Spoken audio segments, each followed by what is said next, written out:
The Australian Racing Drivers Club, in association with James Hardie Industries and the Seven Network throughout Australia.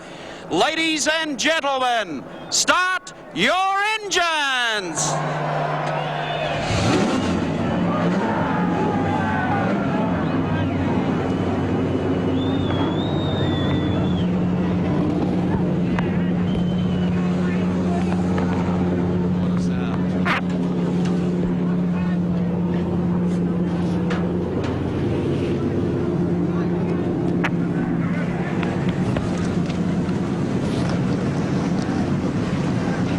V8s roar to life. Drivers settling into the seat, adjust the straps, don the helmets. Earplugs in place, the noise is deafening inside the cars. A nervous tug of the gloves. Alan Moffat, always so intense before the race start, Moffat. Absolute fierce concentration, oblivious of the commotion going on around him. A scramble as the pit crews leave the grid. Over the fence, the camera crew as well. Throw the gear over it, the assistant will catch it. That's a go. 3-4 people, grid marshals left only on the circuit. Now they start to run. The cars are in front row, Bartlett, Johnson, second row, Brock, Morris alongside him, then Moffat, Rogers, Jansen, Harvey, Dixon, Brixton. They're the top 10. Brown, Commodore, and the BMW of Alan Grice camped in behind them on the 6th row.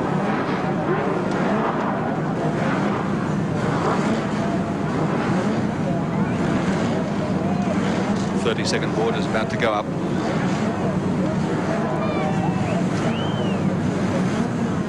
This is nervous time.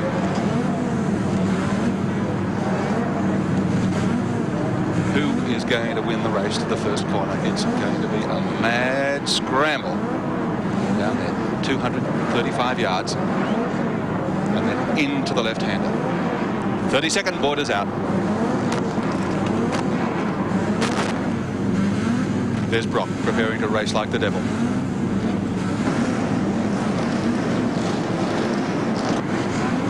Only a few moments away from the start. 10 seconds. The 1981 James Hardie 1000. 5. We have touch-off for the 81 Hardie 1000.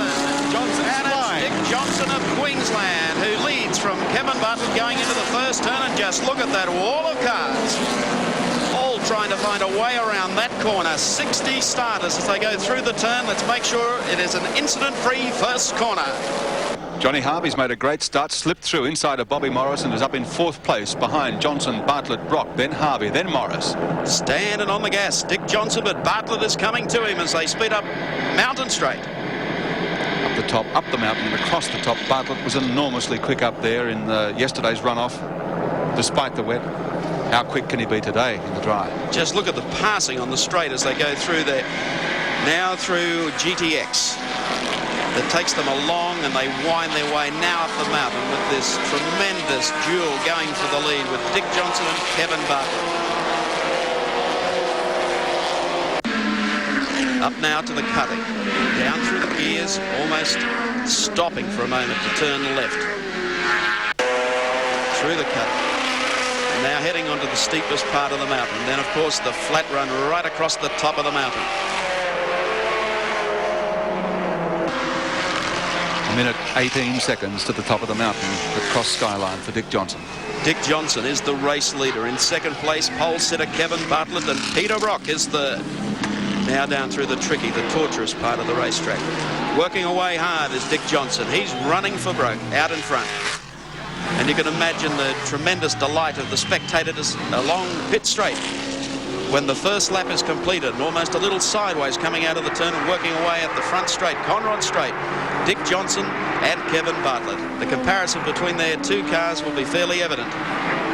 Alan Moffat, who lost a little in the opening lap, the big V8s gobbled up Moffat's Mazda, but he's sitting back there in about 12th or 13th position.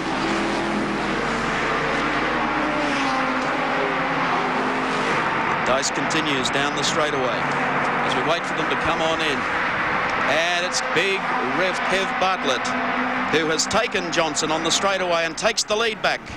Here he comes, the completion of one lap, the opening lap in the James Hardie Classic. And it's Kevin Bartlett with Dick Johnson down the inside and Peter Brock just glued to their tails as they come down pit straight. Morris is fourth, Harvey is fifth, and the next one on the inside was Gary Rogers. 2 minutes 28, the standing lap time for the first lap. Okay, can Johnson now do it back up the mountain? Bartlett, the pole man, out in front, looking good at this stage, and Johnson says, okay, let's do some racing. Brock sits back off them, waiting for a mistake. If it's going to be a mistake, I don't think it's probably going to come from these two fellas running up front. They're professionals, they're the limit of their equipment. They're all running with full fuel tanks, as you can imagine, for the start, and carrying a lot of weight up the mountain. Race has claimed its first casualty with car 52 rather, car 52, the Holden Story Escort, already off the circuit, being pushed backwards into the pits. Okay, the Camaro goes through. Moffat is there, but come up over the top of the mountain this time. It's still Kevin Bartlett, glued to his tail is Dick Johnson of Queensland. Brock is third as they swing through now into McPhillamy Park. Morris has taken Harvey and slipped back up to fourth place. Okay, the reaction to this race will be immense at the top of the mountain. Three big V8s, three different type of race cars. From our Channel 7 chopper, you can see them wending their way down through the S's. Morris back there in fourth. Fifth is John Harvey. Gary Rogers is sixth. Now, whether Bartlett's car has enough steam in the straights, you should be able to see Johnson led at this stage, but was passed on Conrod straight by Kevin Bartlett. Peter Brock sitting very, very close indeed to the leaders, and Bob Morris not that far away in fourth place. Winding up down the straight for the second time. Bartlett in front. Johnson slipstreaming. Not enough, I don't think, to pull out and pass. And Brock lying in wait. Well, the Camaro has the legs, and this year it can stop. And that was the difference. Last year it had the legs, but Kev had cardiac arrest every time they got to the end of the straight. Here's Johnson. Now the brake duel. Whoa! Not much between them. There was almost a touch. Bartlett's over the strip on the inside. Boy, Dick Johnson wants to lead this in a hurry, and Brock says, let's make it 3 wide and have a real race of it. Brock takes the inside run. Oh, Johnson's lost out in this battle. Bartlett maintains the lead. Brock is through to second. okay, Brock is now going to put the pressure on. I think Brock wants to get up there in front and run. Johnson says, hey, I was up there a minute ago. He's going back after it. The comparison of speed along going up the mountain straight between the Ford and the Commodore. Oh, this is desperate stuff. Johnson just has that edge in power up the straight over Brock. Here's Johnson again. Now it's Peter Brock who takes him on the inside. And whether or not Johnson's going to be happy after taking a lick there for the lead and almost getting squashed by the Camaro. Hello, we've had one down in the sand dunes. Just can't pick the number up at this stage, but the driver climbing out of it after what appears to be an excursion off the racetrack. Bottom of Conrod, he's off, I think. So after 2 laps, we already have one in the bunker.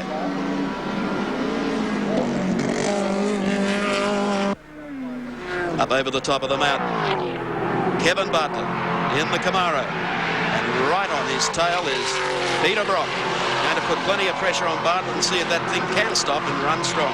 Bob Morris, meantime, has moved up a little closer to Dick Johnson. So we have a Camaro, a Commodore, and 2 Fords in the top 4.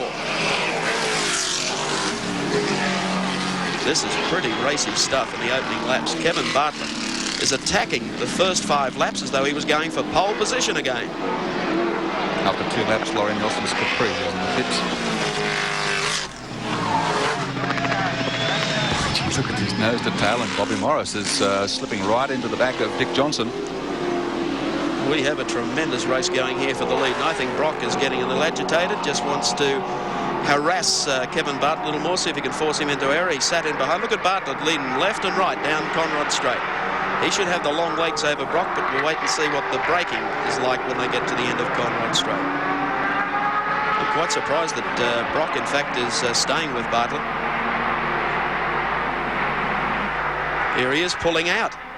And now going to race Kevin down and just takes him very quickly. That was what Johnson tried to do, but got a fender caught in there at the same time. So, okay, a few laps down, and you listen to the crowd are up because it's Brocky coming from behind in the Commodore that takes Kevin Bartlett. The crowd goes wild along pit straight. Bartlett still in second. Johnson is third. Bob Morris is fourth. Gary Rogers fifth, and sixth place is held by John Harvey. 2:22.57 was the flying lap time for Kevin Bartlett last time around, despite the fact that he got nutted right there at the bottom of Conrod by Peter Brock. Brock leads up the mountain. Bartlett in hot pursuit, and has he got the power to... well, he might lose out on the corner here, I think. The right-hander. Look at this. There's a definite touch. Bartlett's lost something. Dearie me. They're attacking this like it's the ovals at Talladega. It's a flare off the Commodore, in fact, that came adrift there. Well, nudge, nudge. Peter and Kevin certainly got a flair for the spectacular in the opening laps of this race. Through the cutting again, Morris has joined up, making it 4 wide. It looks like a railway car going up towards the top of the mountain.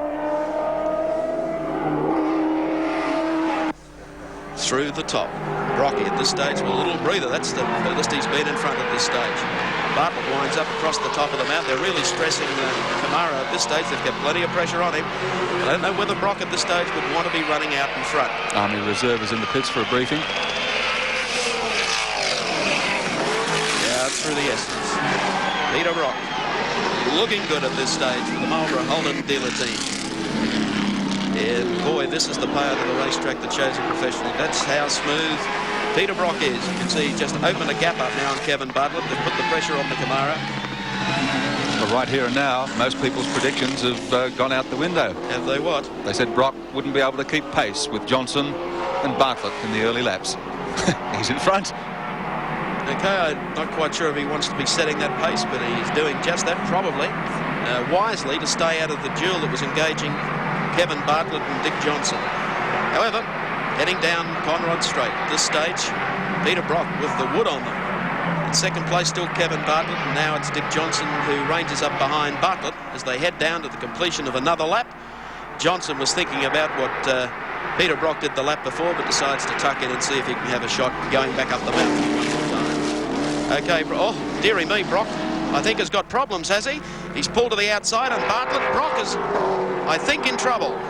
Yes, he's been passed by Kevin Bartlett. Goes back into the race lead. Johnson is in second place. Bobby Morris third. And Brock has tailed right off back and forth. We'll see if he can get back up the mountain without a problem. Whether or not he just did that and then decided to hang back off the pace, we'll wait and see. But meanwhile, it's Big Rev Kev and the Rock victim running 1-2 as they head up the mountain again. So the changing fortunes of this race, unbelievable. Bobby Morris in the 7 Bob Jane entry now moves into third place, and they have put a long gap. We'll have to wait and see whether Brock is in fact in trouble. Well, they promised us a race and a half a few years back with the Camaros. We're getting it this year. Muir and Gagan's Army Reserve car is no longer in the pits. It's been pushed to a bivouac behind the pit area. Well, there's the gap, and Brock, I think, is in trouble. Yes, he is. He's being passed by a lot of cars going up the mountain. So unbelievable at this stage that Peter Brock, who really went hard to try and catch the lead, take it and consolidate, has run into problems. We won't know what they are. Evan Green, obviously, in the pit area is following this, so we'll be checking out if Brock, in fact, does come into the pits with any problems. Evan, in fact, I can see with John Shepherd at the moment heading down in the direction of the dealer team pit to inquire just what's the cause. But meantime, there's Bartlett, there's Johnson still, nose and tail. Look at Bobby Morris. Morris has caught them up as the three of them race across the top of the mountain. One Camaro, the pride of America's production cars, leads 2 Fords.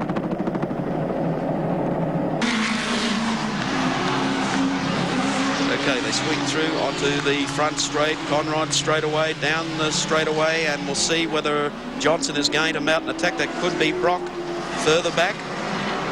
Just ahead of Garth Wigston, you're right. It is. Yes, he is. He's staying on the left-hand side of the road. We'll see if the car on the outside passes him, one of the recars. Yes, he does, but he still has sufficient to be able to get past these two slower cars heading down Conrod Straight. A race of changing fortunes at this stage. The most dynamic start that we've seen to a Hardie Classic here at Mount Panorama.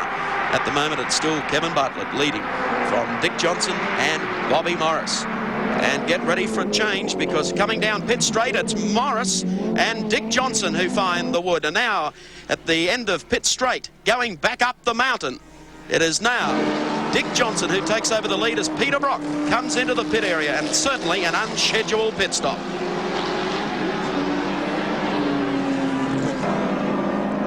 Okay, he's now in. And Brock in the pits. They're checking with the driver to see just what the trouble is. It's the back tyre.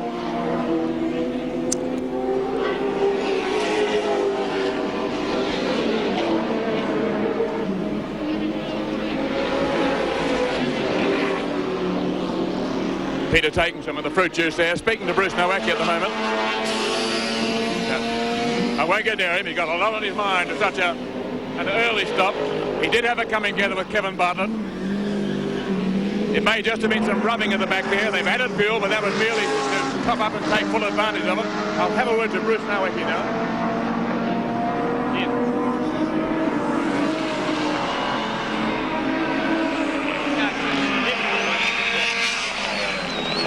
Okay, have we got Bruce Nowacki there, Evan? Very important.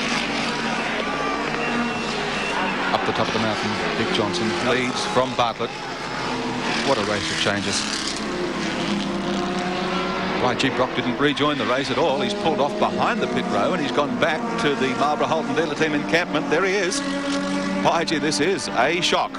That now puts a ton of pressure on John Harvey and Vern Shupin. Whether or not that driving pairing will be split later in the day by Brock stepping into the car, we'll have to wait and see. Driving like the devil. Maybe the devil did it. Okay. I understand they're going to do a diff change on Brock's car. Okay, back at the race lead, and we still have one heck of a race going for us. We've got Queensland's Dick Johnson leading from Kevin Bartlett. Bobby Morris, not that far back behind him. Shot that shows an idea of the speed down Conrod Straight. Surprise, surprise. Kevin Bartlett with the long legs takes the lead back again at the end as they over some of the slower cars. Oh, look at this. We've got a good race going here. Let's not interrupt this for a moment. We've got Dick Johnson all over Kevin Bartlett like a wet blanket. Bobby Morris decides to sit back off them a little bit, and that's perhaps going to be a wise move.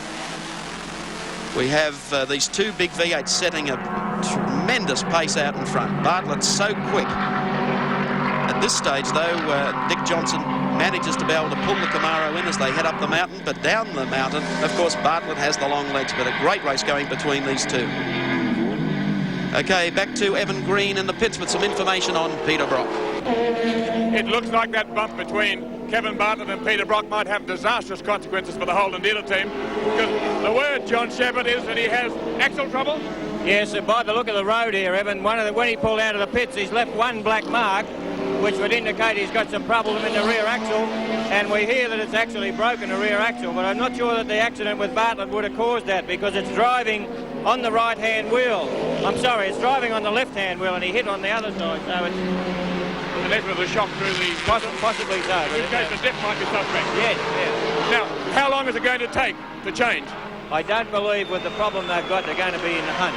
You don't have time to change your mind up here these days. It's not like years ago when you had time to change these parts. It will take, if it's an axle, it will take them at least 20 minutes. If it's a dip, well, they're in big trouble there because it's quite a big job.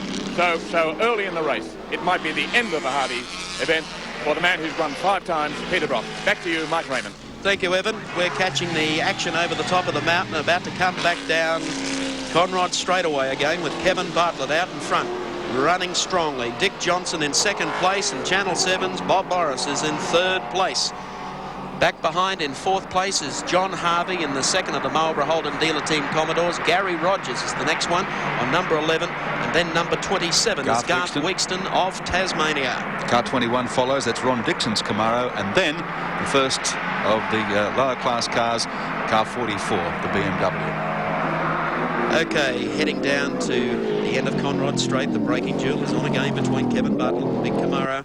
And, of course, Dick Johnson in the Prudential True Blue Falcon number 17. Bob Morris, third all. Bartlett gets off that corner a little scrappy. And this time Johnson says we've got a clear straight away and we've got a left-hander up the end. Let's see if we can change the positions. And he does just that. But watch Bartlett try and make this a short turn and work away at the inside. Couldn't do it that time.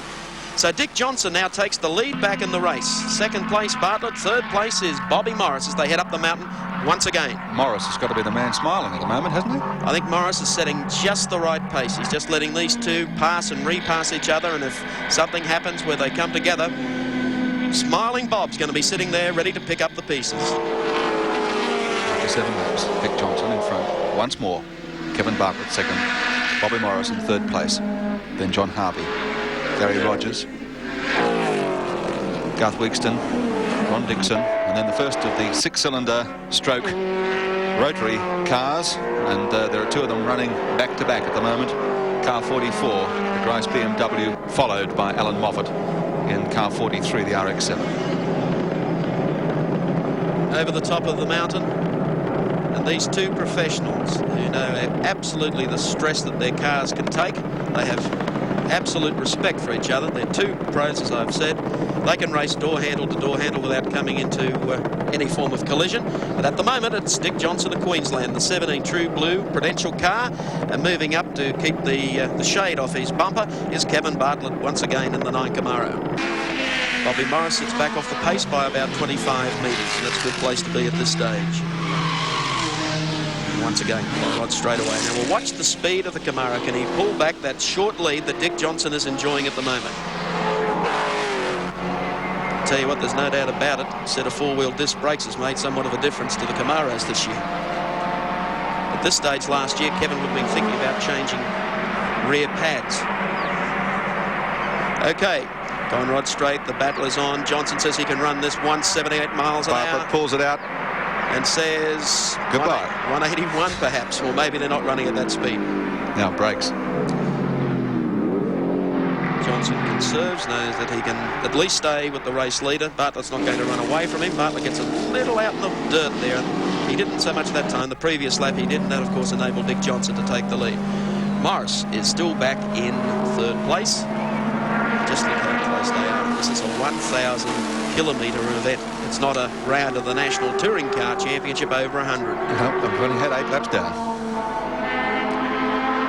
A long way to go.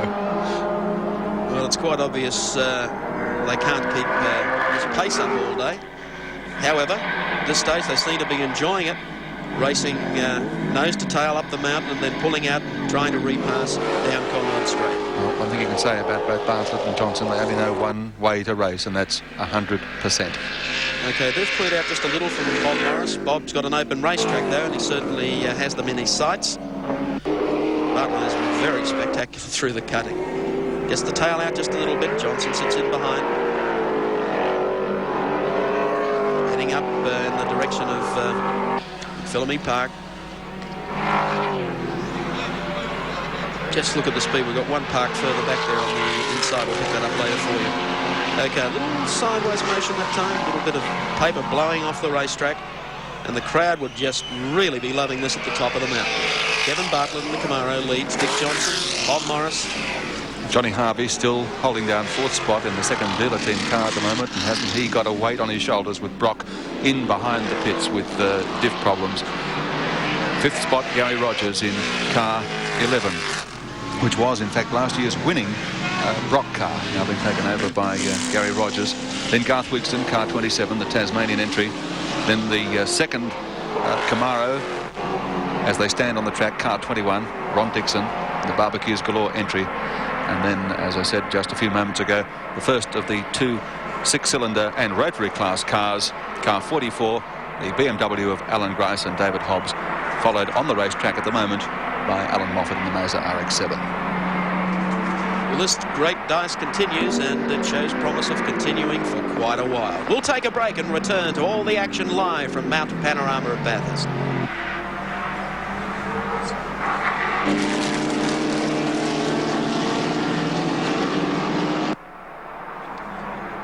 30.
Welcome back to Mount Panorama, and this great duel out in front still continues with Big Rev Kev Bartlett and the Camaros still leading. Second place still being held down by the Queensland folk hero Dick Johnson. Bobby Morris is in third place, and John Hardie in the only remaining Marlborough Holden dealer team Commodore in fourth. This is where they're fairly close. Bartlett swings out, uses the full extent of the racetrack there, but still very, very tidy off the turns. They're coming up on some overlap traffic at the moment. Bartlett in pretty good shape. Goes out right to the edge of the white line. Gets through the whole racetrack up, but he looks good as he heads up the mountain. And his rear mirror is just full of True Blue and Prudential and all those other sponsors that Dick Johnson has across the front of the car. And on the way up the mountain, they pass stationary off the left-hand side of the circuit, car 37, the Trend Windows Capri, Terry Daly and Peter Hopwood Badley. Okay, some more cars that they lap as they head up once again the mountain.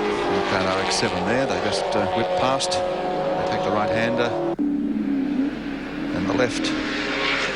Bobby Morris is still back there, just sitting back in third place, about 50, 60 metres off the two race leaders.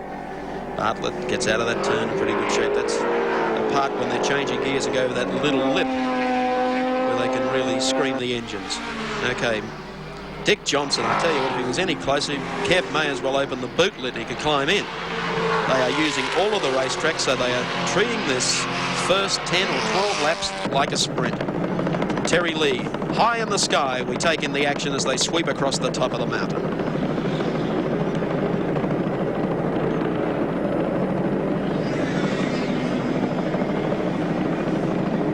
Doing it nicely, and that big car is just gliding across the top of the mountain. No understeer, oversteer, it is just absolutely perfect. And the same must be said for Dick Johnson. He probably doesn't want to run much quicker than Bartlett's running at the moment. He can keep him honest.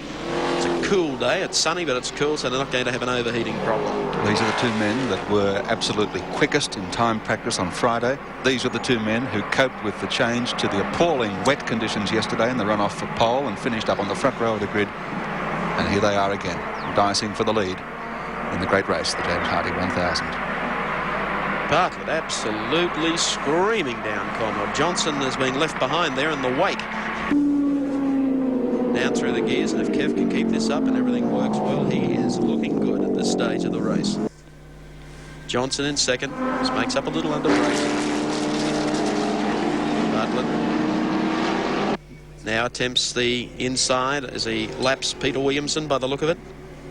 Dick Johnson does the same, and now they complete one more lap running 1-2. So the position's virtually unchanged.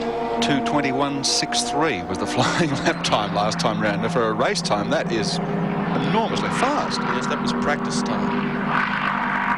Okay, Bartlett leads up. Dick Johnson sitting back off him just a little bit this time. He's had a couple sitting on the bumper. Now he sits back just a fraction. Bobby Morris in third place, as you said, about 50 metres behind the leading pair. He's got about 250, 300 metres on the fourth place car, Johnny Harvey, in car 25. Alan Moffat leading in the six-cylinder. Alan Grice, I'm sorry, in the six-cylinder and rotary. And, of course, Alan Moffat, I think, at 43, followed by car 34. That's the Penrith Mazda of Terry Shield and Don Holland. They're the top three in that class. And in the four-cylinder? Four-cylinder class, car 56 is the leading car at the moment. Of course, that's the turbocharged Nissan Bluebird, driven by the Japanese driving combination of Masahiro Hasimi and Kazuyoshi Hoshino. Hope the boys are having fun. Okay, well, of course, our Channel 7 telecast, we try to cover our racing from every possible angle. We're going to cover as much of the front running, the early part of the race for you, so you can see this great speed dice that's continuing. We're already being able to show you shots from the top of our chopper, and we have two camera cars out there, which we're not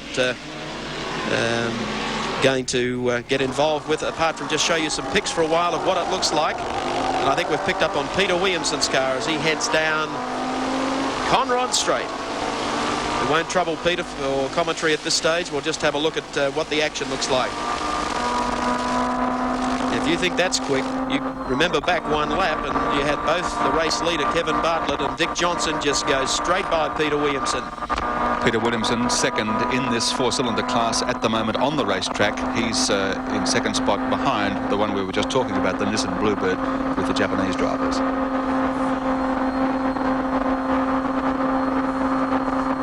Okay, Williamson heads down, drops down a gear or two, and drives that little Celica absolutely flat strap along pit straight. That's what it looks like along pit straight. See the crowd off to the right, absolutely packed here today. Now the left-hander. Okay, that's through Hell Corner, and now they head up Mountain Straight. The next turn will be a right-hander. That's a GTX bend. But Datsun seems to be slowing. Here Peter Williamson talking. You can see Terry Lee and our chopper up to the left as we head up now to their next corner, which is GTX. We'll drive you around the circuit and show you what it's like. GTX right-hander.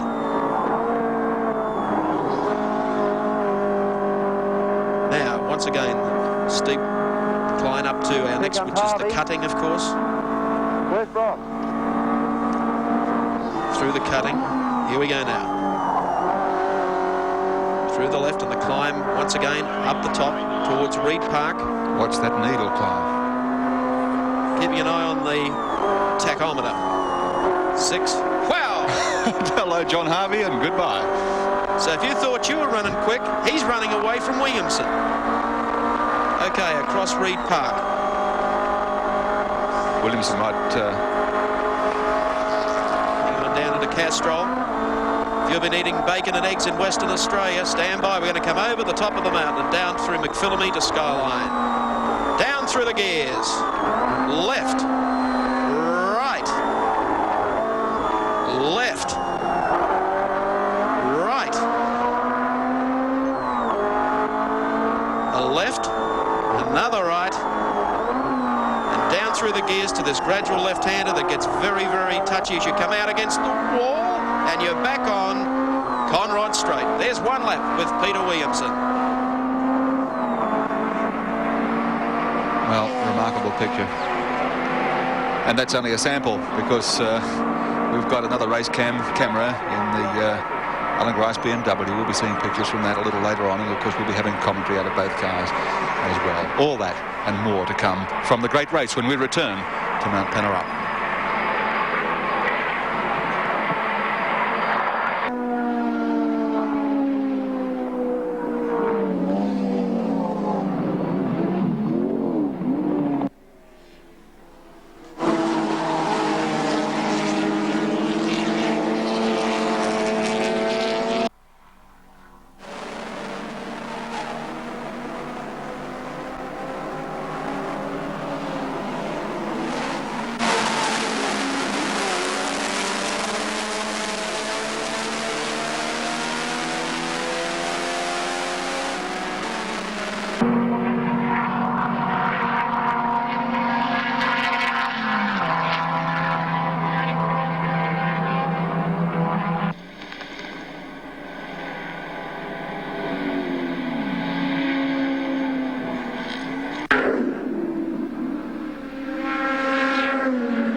Warren Cullen has just brought the Commodore into the pits that Alan Jones will be driving. Alan in the pit studio with me. Just a very slight problem by the look of it, Alan. I don't quite know why he came in. I think it may have been just to take on some more fuel. But he's been lapping considerably quicker than what we have done in the last couple of days. He's in the 26s, which is some 3 or 4 seconds quicker than what he did the other day. So it looks like the fresh engine and the mods we did last night have helped. Great. Talking of quick cars, what do you think of the pace of the leaders? Are they going too hard? Well, only they know this, of course, but the enviable position I would like to be in at the moment would be that of Bobby Morris, because he can sit back, put his car into some fresh air, brake a little bit earlier, save the tyres, and I think he's in a good position. I mean, I really don't know how hard Dick or Kevin's pushing it, but the opening laps were very fierce, and they were treating it like a sprint race, and I think that I noticed the Camaro's back end is sliding a little easier. It's obviously a lot harder on tyres than the Falcon, and I think this might make for Kevin coming into putting a new set of tyres on a bit prematurely. But at the moment, I'd say Bobby Morris is looking good. So they're about to lap your car that Warren Cullen just brought in with you. You'll take over the second stint. When does Warren propose bringing the car in next? Do you know, Alan? I would imagine in about another 25 or 30 laps, and then I'll jump into it. Now, you have never driven here at Mount Panorama, but you did come here as a boy with your father, Stan Jones. Yes, I came here many times with my father when he was racing Maseratis and Maybachs and things like that up here, and I forgot how good it was. Well, what are your first impressions? You've now seen the first dozen laps. Well, I'm glad I didn't start the race. No, I'm very impressed. I think the whole thing is very impressive. The fabulous atmosphere, a real good spectacle. You must be disappointed, though, the problems you had early on in the car we're watching now, Warren Cullen, sandwiched there between the two leaders. Well, we've had some tremendous problems with the car. I can't believe it. You know, I arrived here very early on Wednesday morning, and you know, we've had nothing but problems with it. But maybe we've had our gremlins left behind us, and we'll do all right today when it counts. The news from the back of the pit, by the way, Alan, is that the Holden dealer team are changing the entire rear end assembly, having had the broken axle apparently in Peter Brock's car. Whether it was caused by the coming together with Kevin Bartlett, we don't know. That would seem likely. Those early laps were particularly vicious, weren't they, the way they were bumping and crowding each other? Well, you know, it's 1,000 kilometres, and it's certainly something that I wouldn't try and win in the first corner, or indeed the first 10 laps. And maybe that coming together may have deflated Brock's tyre a little bit, which has put more strain on one side of the diff than on the other, and this may have caused the problem that he's got now. You haven't raced at Bathurst before because traditionally the Formula One calendar has had the US Grand Prix East at Watkins Glen, but that was cancelled this year, and that's the reason you're here?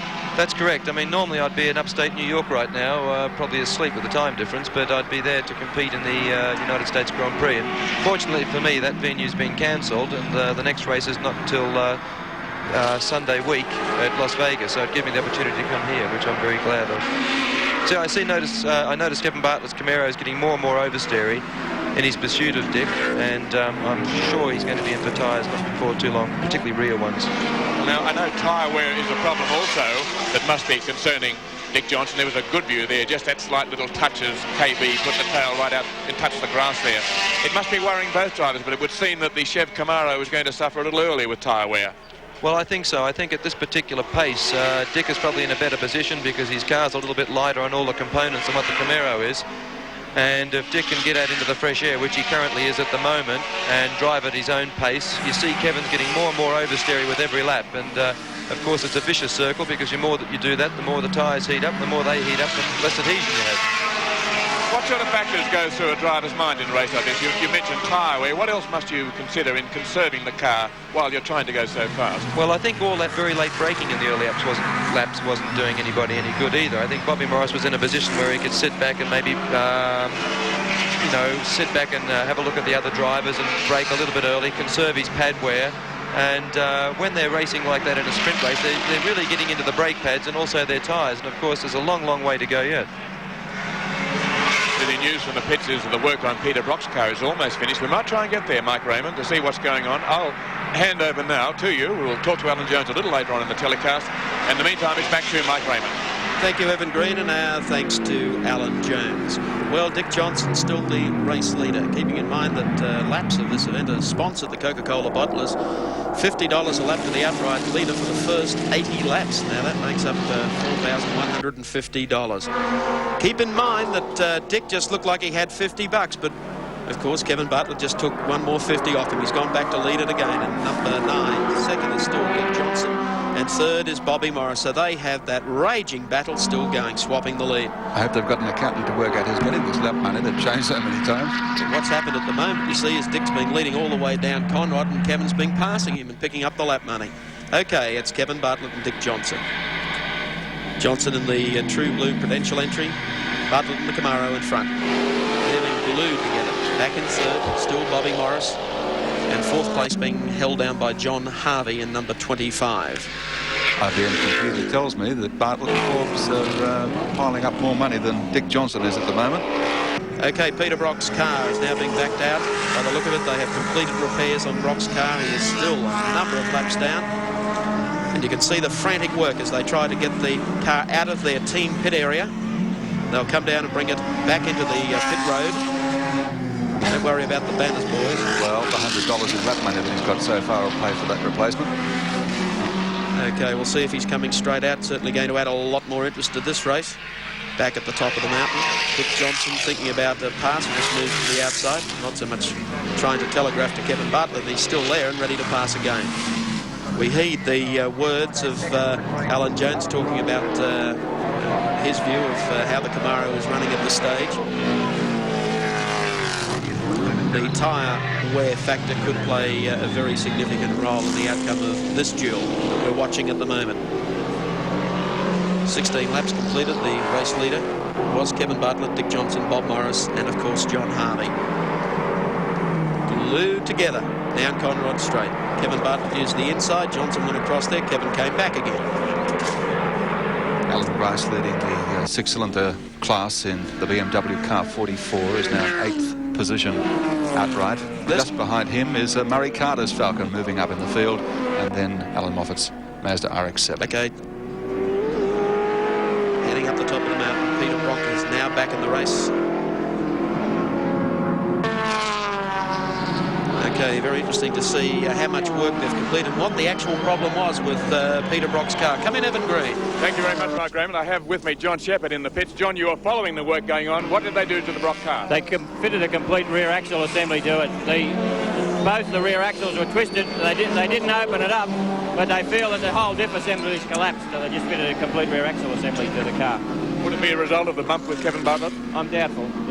With both axles twisted the way they were, I wouldn't think so. It would be more likely the result of a violent start, I would say. So he may have gone a little bit too hard too early? Quite possibly, yeah. But I'd say, just a bit of over-exuberance off the start, maybe with a full tank of gas and so forth, may have been the problem. Well, what sort of power would they be putting through those axles? Well, they put through 3,500 pounds-feet of torque, but in first gear it's multiplied by about 10 because of all the ratios, so vast amount of torque goes through there, so 3,000 odd pound or more, and they just can't stand it in a whack. Now, can he win from that position?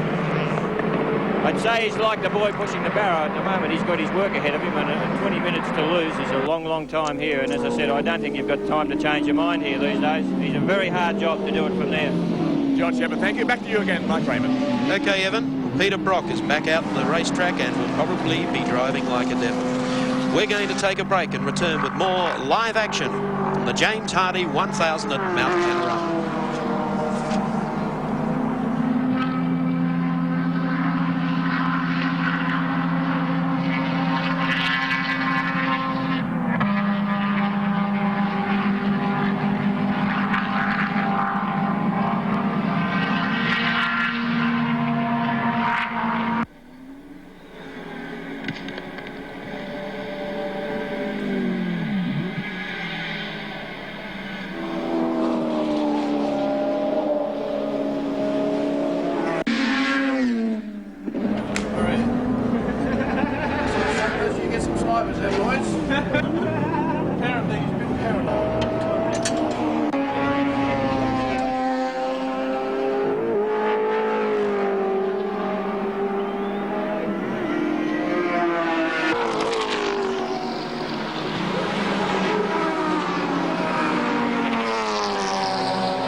has Peter Brock in 0.5, 11 laps down after 20 minutes behind the pits with that rear axle and diff problem. But now back and circulating. Kevin Bartlett still the race leader ahead of Dick Johnson and Bobby Morris. Bartlett, Johnson still nose to tail. Bobby Morris about 16 seconds behind Bartlett at this stage of the race. The BMW, Alan Grice and David Hobbs continuing to lead the 6-cylinder and rotary class, and the Nissan Bluebird with the Japanese driving team continue to lead the 4-cylinder class.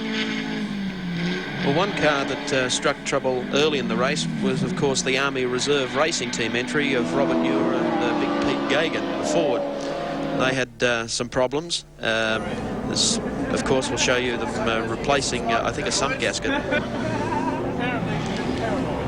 Of course, the Army Reserve have a tremendous unit out here, really promoting their involvement with motor racing. All the crew is appropriately decked out, and they have a big tent. I hope this car never goes off in the scrub at the top of the mountain. They won't find it. There's camouflage paint. There's the sump gasket. They've at least got a sense of humour, and it's ready to get back in. Okay, there's Brocky across the top of the mountain. The race lead still has not changed. Still as before we went to our last break. One car in the pit area is the Charlie O'Brien Citizen Watches car.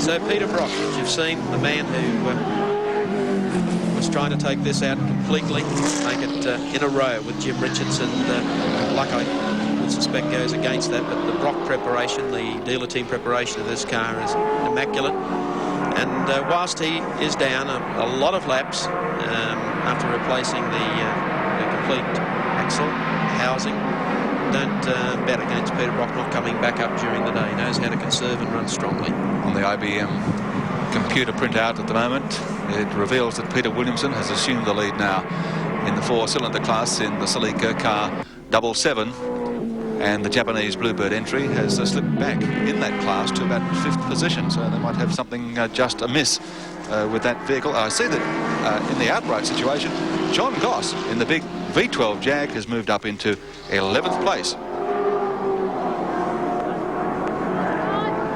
Okay, so the pursuit of those lost laps continues for Peter Brock. The Phillips scoreboard now, as we take a look at the leading positions with Kevin Bartlett, the race leader from Dick Johnson. 3rd place, Bob Morris. Then John Harvey. Number 11, of course, is the next car, and that's the Launceston Hotel combination of Gary Rogers and Clive Benson Brown.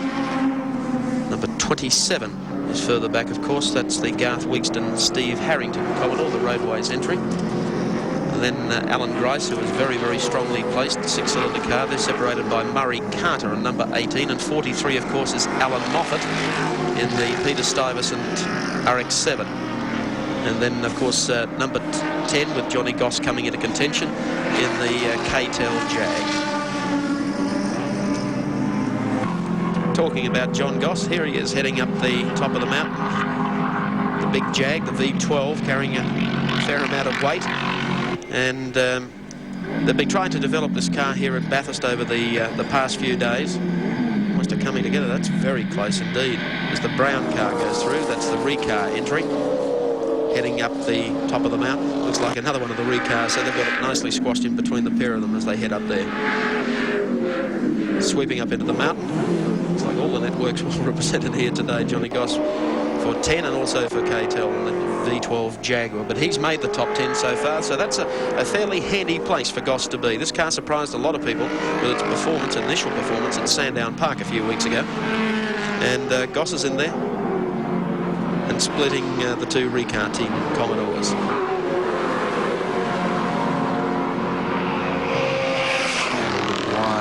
But then it's a very wide car. Takes up an awful lot of room on the racetrack, but has an awful lot of power, and is running as well as Gossie's ever been able to get it to run. Let's hope it continues for him, because he deserves a change of luck. Oh, through that very sharp left-hander there, the bottom drops out of the roadway. Quite a jolt, travelling at those speeds. Well, we'll be able to see the speed of the Jag on Conrod Straight now. We've got two team Commodores, the two Recar team cars, and we'll see what Goss can do with the pair of them as they head down Conrod Straight, keeping in mind laps in this race are sponsored by Coca-Cola bottlers in the first segment, Ingersoll Rand in the second. Then, of course, Wynn's Friction Proofing have a $5,000 award to the pit crew of the car, completing the fastest time over a secret 10-lap section of the race. This is a new innovation by Wynn's Friction Proofing to give some incentive back, some financial incentive to the pit crew members. So $5,000 is certainly plenty of pit crew incentive. And the Jags left the two Commodores behind down the straight. He did that quite nicely. So he certainly has the top end speed for Conrod Straight, as one would expect him to have. It seems to be running quite nicely indeed. Johnny Goss and the Jag are back into motorsport. That's a good sign for touring car racing. We've got a clock on Johnny Goss. We'll just see how he goes round next time. Meantime, Bobby Morris comes in. No, it's not Bobby Morris. That's, of course, Bill O'Brien and the Gary Cook entry. That was the car that was driven by Bob Morris last year. I was going to say that there's no way in the world Bobby Morris was coming up to be lapped by the two race leaders. There they are, Kevin Bartlett and the ever-present Dick Johnson, heading up Mountain Straight. They'll overlap number 30, Bill O'Brien. You'll see just how quickly they get to him, or how quickly they don't get to him. Heading up to Castrol, the right-hander. GTX Bender's the next one.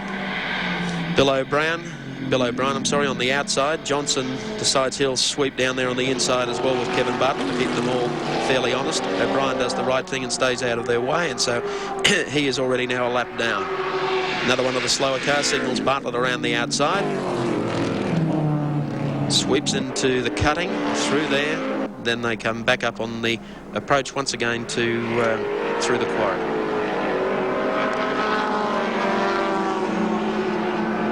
Amazing. Bobby Morris, you know, has been reunited with John Fitzpatrick. They're running in third place at the moment, about 15 seconds behind this pair.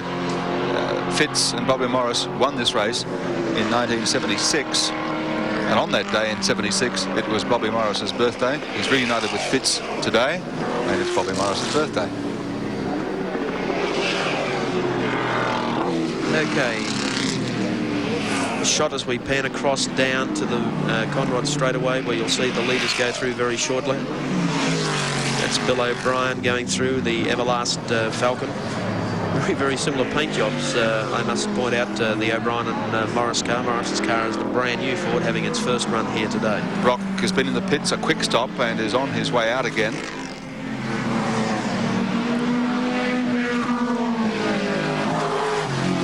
Okay, there's the birthday boy, Bobby Morris, John Fitzpatrick.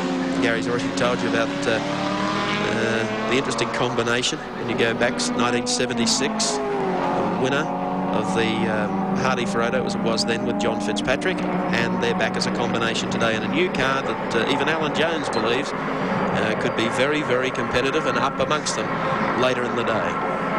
Goss is circulating into 28.5 in the big Jag. Respectable time now that the traffic's getting a bit thick. Okay, as Morris comes down to the end of Conrod Straight, our two leaders then head up Mountain Straight. So that's about the gap, about 17 or 18 seconds. Only 16 cars now on the leading lap. Okay, we try to provide you with just about every angle of this race, from high in the sky, our low ground shot, our static cameras, and of course from two cars. We've had a look in Peter Williamson's car already, and later during the day, of course, we'll be taking you inside the John Player BMW, currently out on the racetrack, and be driven by Alan Grice. Of course, is the race leader in the six-cylinder category, and up to 8th in the outright. Okay, we've given you a shot before inside the car of Peter Williamson. Now our first look at what it would feel like if you were driving, sitting on the right-hand side, keeping in mind the BMW is a left-hand drive car. So that's exactly what it would look like as you head down with a little bit of interference there, as we head down Conrod Straight, staying to the left-hand side of the road. Alan Grice driving quite smoothly. Later in the day, we'll be able to show you what it's like, or what Grice, how he drives the car, because we have remote on our race cam system, so we can show you the driver's hands and how he is attacking the wheel or not attacking. It's smooth.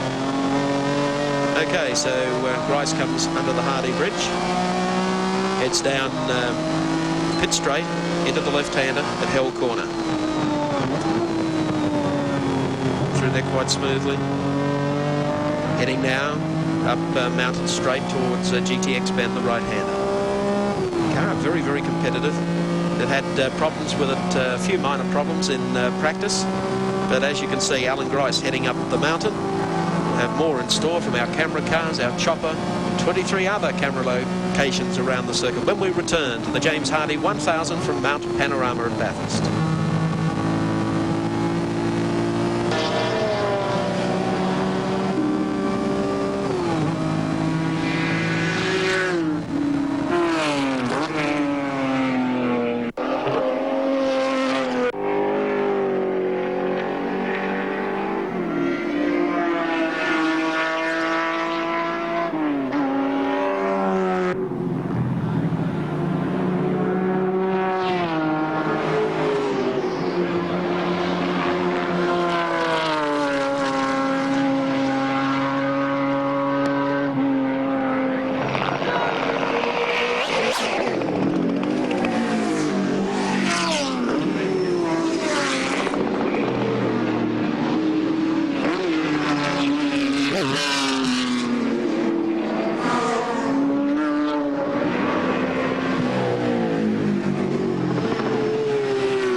Okay, we rejoin the James Hardie 1000 Classic and take a look down through the field to see Alan Moffat and the Peter Stuyvesant RX-7 Mazda. There's Peter Brock trying to make up lost ground, goes past Moffat going up the straight, so he obviously has the long legs there, as one would expect with the V8 against the peripheral ported Mazda, which is an entirely different engine. But Moffat's role today is to finish, and if he finishes, everyone believes he'll finish strongly. At this stage, he's still well positioned. Heading through GTX, now up the top of the mountain. Murray Carter, the Russell car just in front of them, so we have a lot of traffic here. We've got one that's parked up there. That's not too good either. Okay, troubles would it be for Kevin Bartlett? We'll wait to see. Yes, it looks like Kevin Bartlett is coming into the pit area. Our report is that he has a deflating left-hand front tyre. Let's just see how quickly the crew can get onto this job. That's going to put Johnson out in front with a comfortable edge over Bobby Morris at this stage. Okay, the crew, have jumped over one of the air jacks driving in. So Bartlett by this stage has overshot the pit area. This is precious time. Fuel coming out very, very quickly indeed. Dumping fuel in the car and going to replace tyres. We'll wait and see. Bartlett sitting in the machine trying to lift it up and get a new front wheel and tyre on. There it is. You see the crew very quickly working with air guns. So whether or not misfortune certainly has beset Peter Brock, who led this race, and now Kevin Bartlett, who was leading. That's putting Dick Johnson out in front, as I said, with a comfortable edge. We'll go trackside now to Evan Green. Evan, can you fill us in on exactly what's happened? Well, here is a great deal of heat as they try to swing the air scoops away to get into change the wheel. The tyre.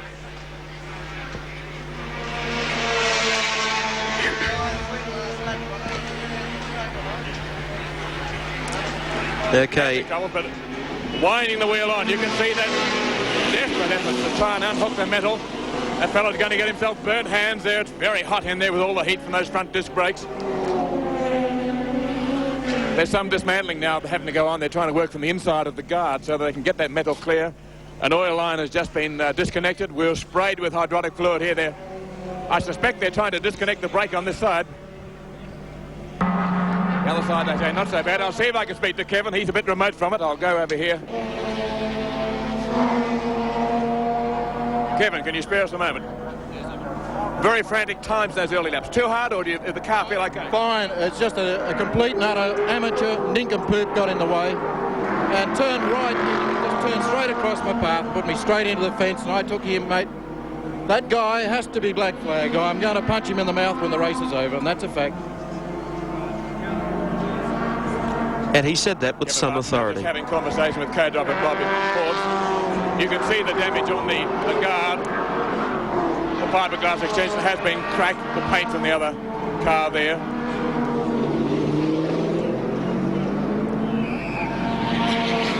The remains of the guard still causing trouble as the mechanics try to clear it out.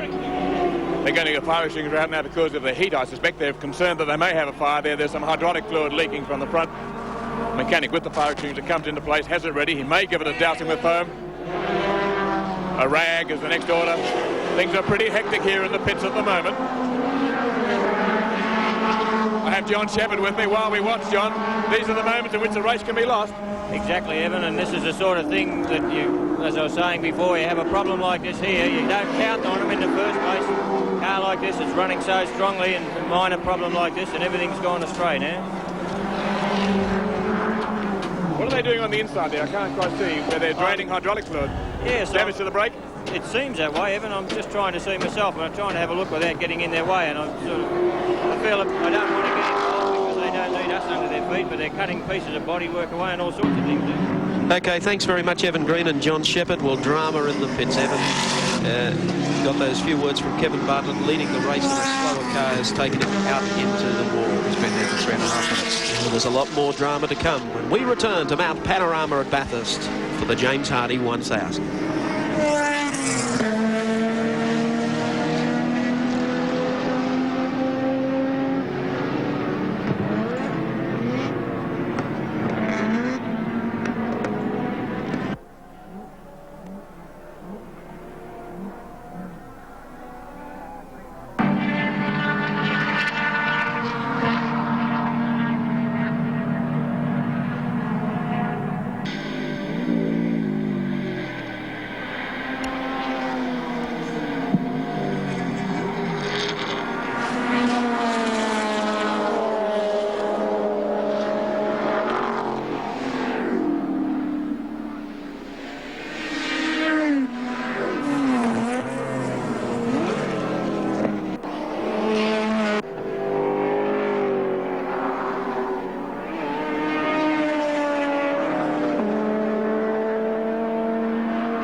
Back at Mount Panorama at Bathurst, and Kevin Bartlett still in the pit area. Bad luck indeed for Bartlett. I think he's gone searching for the driver involved. The car is still there, and there is the vehicle that came into contact with Kevin Bartlett, we believe, up towards the cutting. So at this stage, he certainly cost Kevin Bartlett the race lead. and perhaps an outright victory in the James Hardie 1000. Very grim-faced Kevin Bartlett, as you mentioned, out of the car and stalking up and down the pits, looking to punch somebody in the mouth as he threatened to do. Evan Green now has him by the arm and is leading him back towards his pit counter and towards our pit studio area. Evan may be able to get another few words with him, I don't know, but he's trying to placate Bartlett as much as he can. Kevin shrugs his shoulders and says, look out, I want to get back in there and just see what the hell's happening.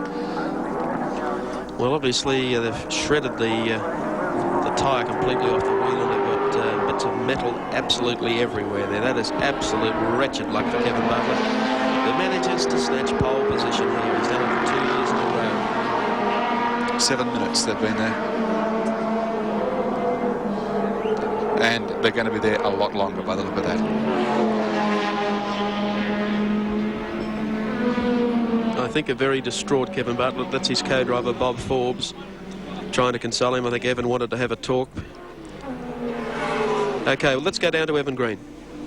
What's the story, Kevin? The fellow in the Recar car, Ron Wanless, turned right on me going up the pinch out of XL. I was right alongside him, actually passing him with about 10 mile an hour on board, and he just moved straight over on me. And it was either him or the fence. I got him, but of course, when I hit him, his guard flares or his wheels punctured one of my tyres. And What damage has been done? well, when the tyre went, it tore a brake line off. The brakes look fantastic. If you have a look at the pad width, there's just absolutely none at all at the moment. The car was just so good. I was so happy with it, and I was doing it easy. The tyres will go through 2 stops. However, how much work's going to be done now? Just a new brake line. They take about half an hour. Oh no, about 15 minutes to fit. I was looking for the wheel which is around there, but I think it's been moved. Well, that was simply a matter that the punctured tyre, and I had to get back to the pits, and the punctured tyre just flew apart. That's all. Now, Kevin, you just walked up to the Ron Wanless pits. What message did you deliver up there? Because you look fairly belligerent. Well, I went to find out who was driving it. I was going to punch the guy in the mouth. When I found out it was Ron Wanless, I thought I'd better back off a little. His next boxer, he might flatten me. Kevin hasn't lost his sense of humour. Well, wretched luck for Kevin Bartlett. It's part of racing. You certainly have things wrapped up, and then all of a sudden things turn sour. Dick Johnson, meantime back on the track, now has a 19-second lead, a second-placed car, the Falcon Car 7 of Bobby Morris. There's Alan Moffat heading up Mountain Straight, number 43. In 8th position at the present time on the track. And looking good. And second in that 6-cylinder and rotary class. The BMW on the track just ahead of him, Alan Grice's car, is circulating in about 2:25. BMW in 7th spot. Moffat right behind him in 8th spot on the track at the present time. The IBM computer printout has car 7 and Johnson first, car 7, Morris second, then Harvey in the second of the dealer team, cars 25. Gary Rogers in a Commodore car 11 is in 4th spot, then Garth Wigston, Commodore Dixon. Now the first of the Camaros on the track in car 21 is in 6th place, and those 2 smaller class cars camp right behind that leading division. That's the BMW and Mazda.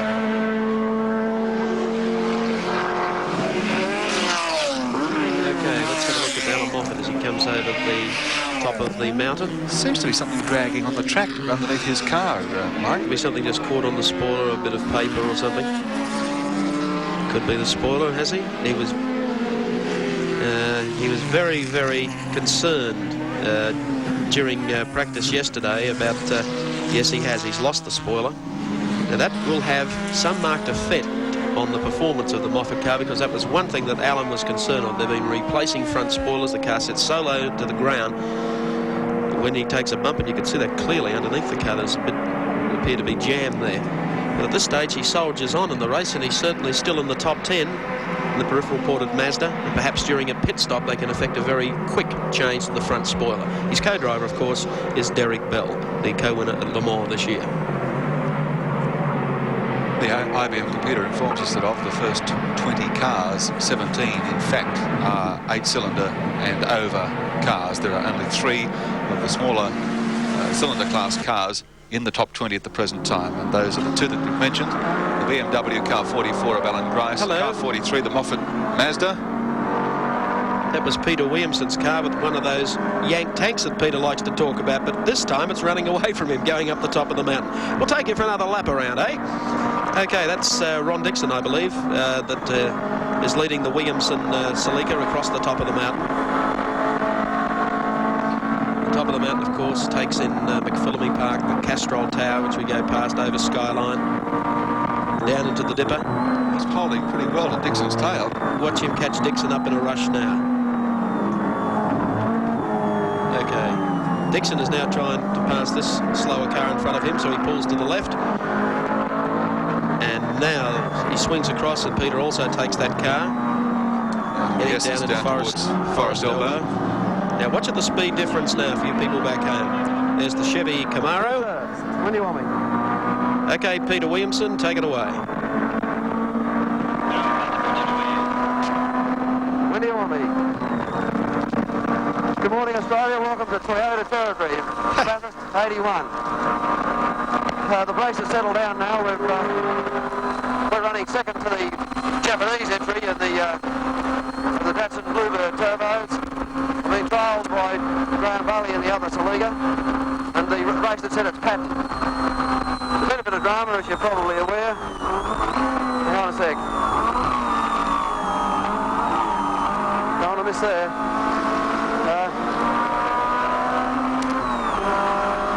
Apparently Bartlett went in with a broken wheel by the look of it early in the race, and Johnson's looking very strong out in front. I've been hit twice in the start, and Mazda tried to outbrake me in the beginning and hit me in the back. And then the Works Datsun Turbo took me down the side, so I haven't had a very enjoyable start to the race, but we're looking so strong now. We're in second place, and we're just hoping the good old Toyota reliability pulls us through. Peter, yep. Mike Grayman in the tower. Yes, Mike. Are you satisfied with where you're running at the moment? Everything running just properly as you had indicated before the race? Hang on a sec. Sure. Yes. No, we're quite happy with the position. I've got to watch my front tyre. I intend to do 60 laps without a stop. Oh, with a fuel stop only. Oh, holy cow, that's stupid. Yes, we'll let it that. Oh, gee, that was slow. Anyway, I've got a bit of a task in front of me because that's the Japanese totally supported entry that's leading us. In fact, there's more Japanese in the pit down there than there was in Okinawa in 1944. I feel a bit like John Wayne. I'm about to go over the top. But we'll just sit here and wait for him to blow up, I think. Well, you're looking good there, Peter. There's Terry Lee out there, if you want to have a look at him. Where's our chopper? Let's have a look. Hello, Terry. Can you see him? Yes, we can see Terry. I took Terry skiing to Sun Valley this year. Did you? He didn't crash at all? He was a bit worried about it because he'd never been before.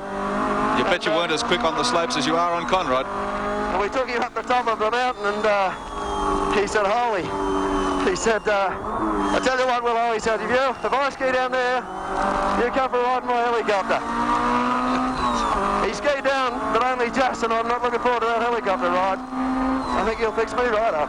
Well, Peter, everything's going quite nicely. Yeah, we're very strong. We thank you very much for... Okay, Mike, over. Bye-bye. Okay, that's Peter Williamson for viewers around Australia, and that marvellous race cam system that's been devised by John Porter on behalf of the 7 Network and seen across CBS in the United States. We'll take a break and return with more action live from Mount Panorama at Bathurst.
Welcome back to Mount Panorama and the James Hardie 1000. Here you can see Alan Grice working away and being way to the left-hand side. John Player, BMW. Alan Grice running strongly. Gary, where is he positioned at the moment? He's leading that six-cylinder and rotary class, Mike, in the Bavarian Batmobile. And he's not all that far ahead, though, of Alan Moffat's Mazda RX-7, and they're the two front runners in that class. Of course, the only other car, in fact, in that class that's up with the leading division still at this stage is the Barry Jones Mazda RX-7. So Alan Grice might have his hands full. He's got two RX-7s, not too far behind him on the racetrack. But Grice and Hobbs looking good at this stage in the car, certainly running beautifully. Okay, let's take a look at our update now. 1 hour and a little into the James Hardie 1000 Classic. The race got underway in absolute tremendous circumstances with Kevin Bartlett losing the jump initially to Dick Johnson in number 17. Drops into second. Third is Brock. Fourth is Harvey. Fifth is Bob Morris as they head up Mountain Straight for the first time. What a sight as we saw 60 cars take off, and it was a perfect takeoff. No incidents whatsoever in the first corner. Then Kevin Bartlett in the lead, and there's a rub with Peter Brock with a flare coming off, and that forced Dick Johnson and also Bob Morris to hang back off the pace. That contact between the two of them. Okay, Brock then led for a short period of time, but it was Bartlett who took away the lead from him. Dick Johnson sitting in second goes with him, and Bob Morris zeroes in as Peter Brock runs into problem only a couple of laps into the race.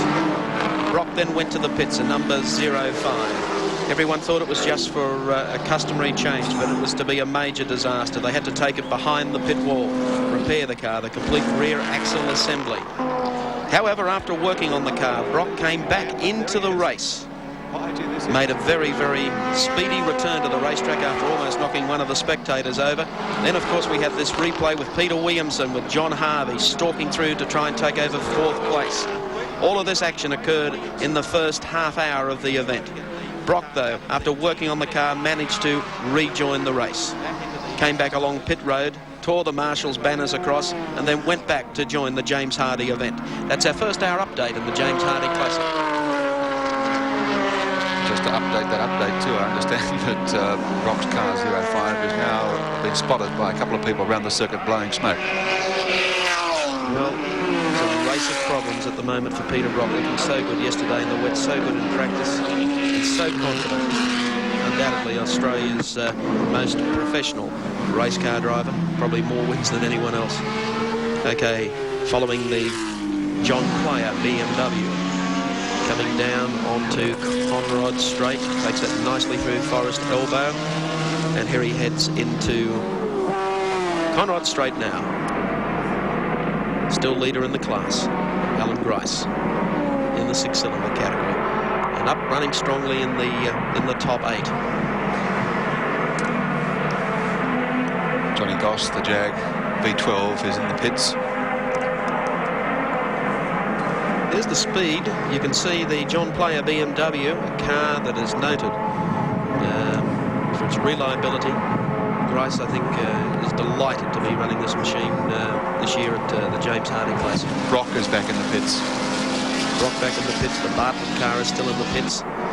And all the problems that beset Dick Johnson last year have beset a few other teams this year. Ron Dixon is in the pits. There's 44, Alan Grice, the John Player BMW from New South Wales. If you're not in the pits, it's not fashionable. Okay, so we'll look from outside the car. Now let's take a look inside the John Player BMW, heading up Mountain Straight. You can compare the line. The camera position, as you will note, is on the right-hand side. So if you were driving, if the BMW was right-hand drive, which obviously you can drive them in Australia, this is what the view would look to all of the other drivers in the races we follow through. Coming up to lap 1 of the slower cars, heading up towards the cutting right now. Very smooth.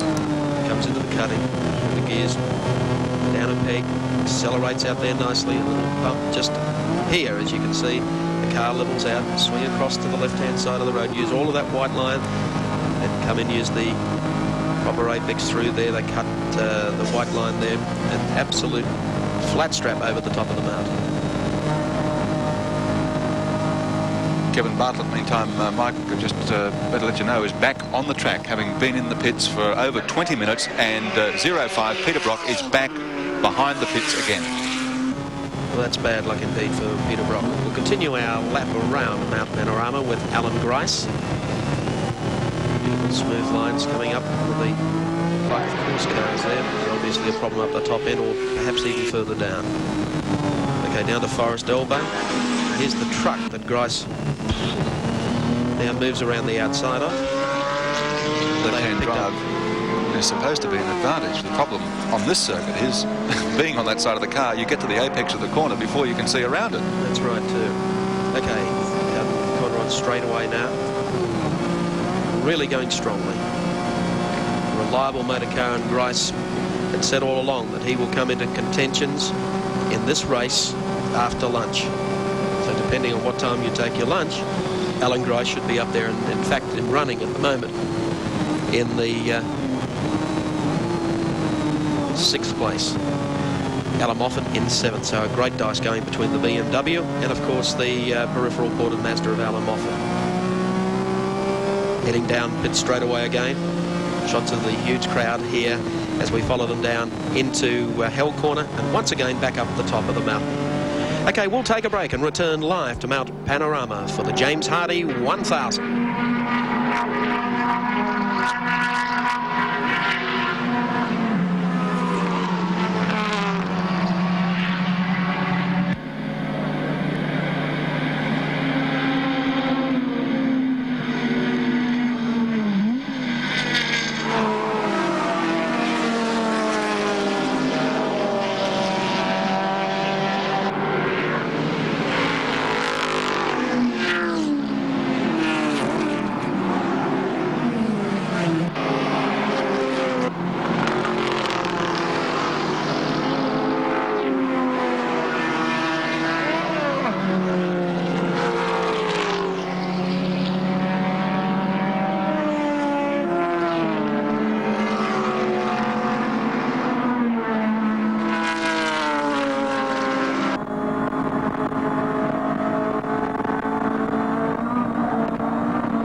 Welcome back to Mount Panorama at Bathurst as we follow the race leader Dick Johnson of Queensland in the Prudential True Blue Falcon, heading down Conrod straightaway with a good buffer over our 2nd place driver, who now is John Harvey, following a pit stop only a matter of moments ago by Bob Morris. Scheduled pit stop too by Bob Morris. Apparently no trouble. Straight in, took on some fuel, just checked tyres and out again.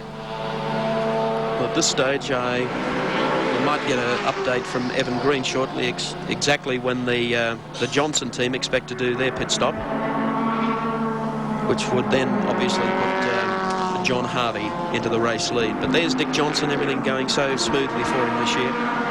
Missed pole position by not too much because he and Kevin Bartlett were tied on a 2:21 even on Friday.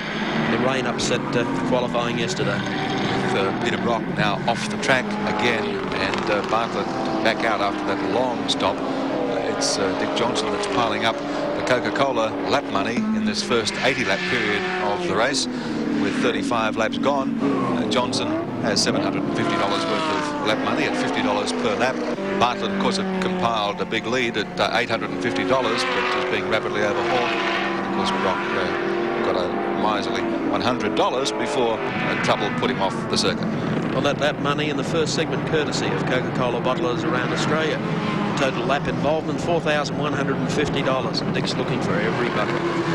Okay, Terry Lee in the 7 chopper comes across the top of Skyline, and there is our race leader. And I think it would be a happy day for all our viewers throughout Queensland with Dick Johnson, the man from Prudential, leading this quite nicely. We mentioned the problems that set Johnson last year. At this stage, the problems, and every race leader so far has had big problems, not Dick Johnson. He still has a good lead over John Harvey. And then the 11 car, that's the Launceston Hotel car of Gary Rogers of Victoria and Clive Benson-Brown of Victoria. So they're also very, very well positioned. Garth Wigston is next in car 27, and on the IBM computer printout 44, the BMW of Grice and Hobbs is now in 6th place outright on the track, followed by car 43, Moffat's RX-7.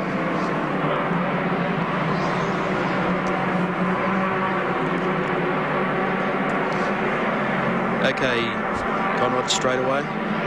Well, everyone had made comments following Sandown that Dick Johnson was the type of driver who could fold under a little pressure. He's had more than a little pressure today. I think Dick Johnson has had the last laugh in the pressure department.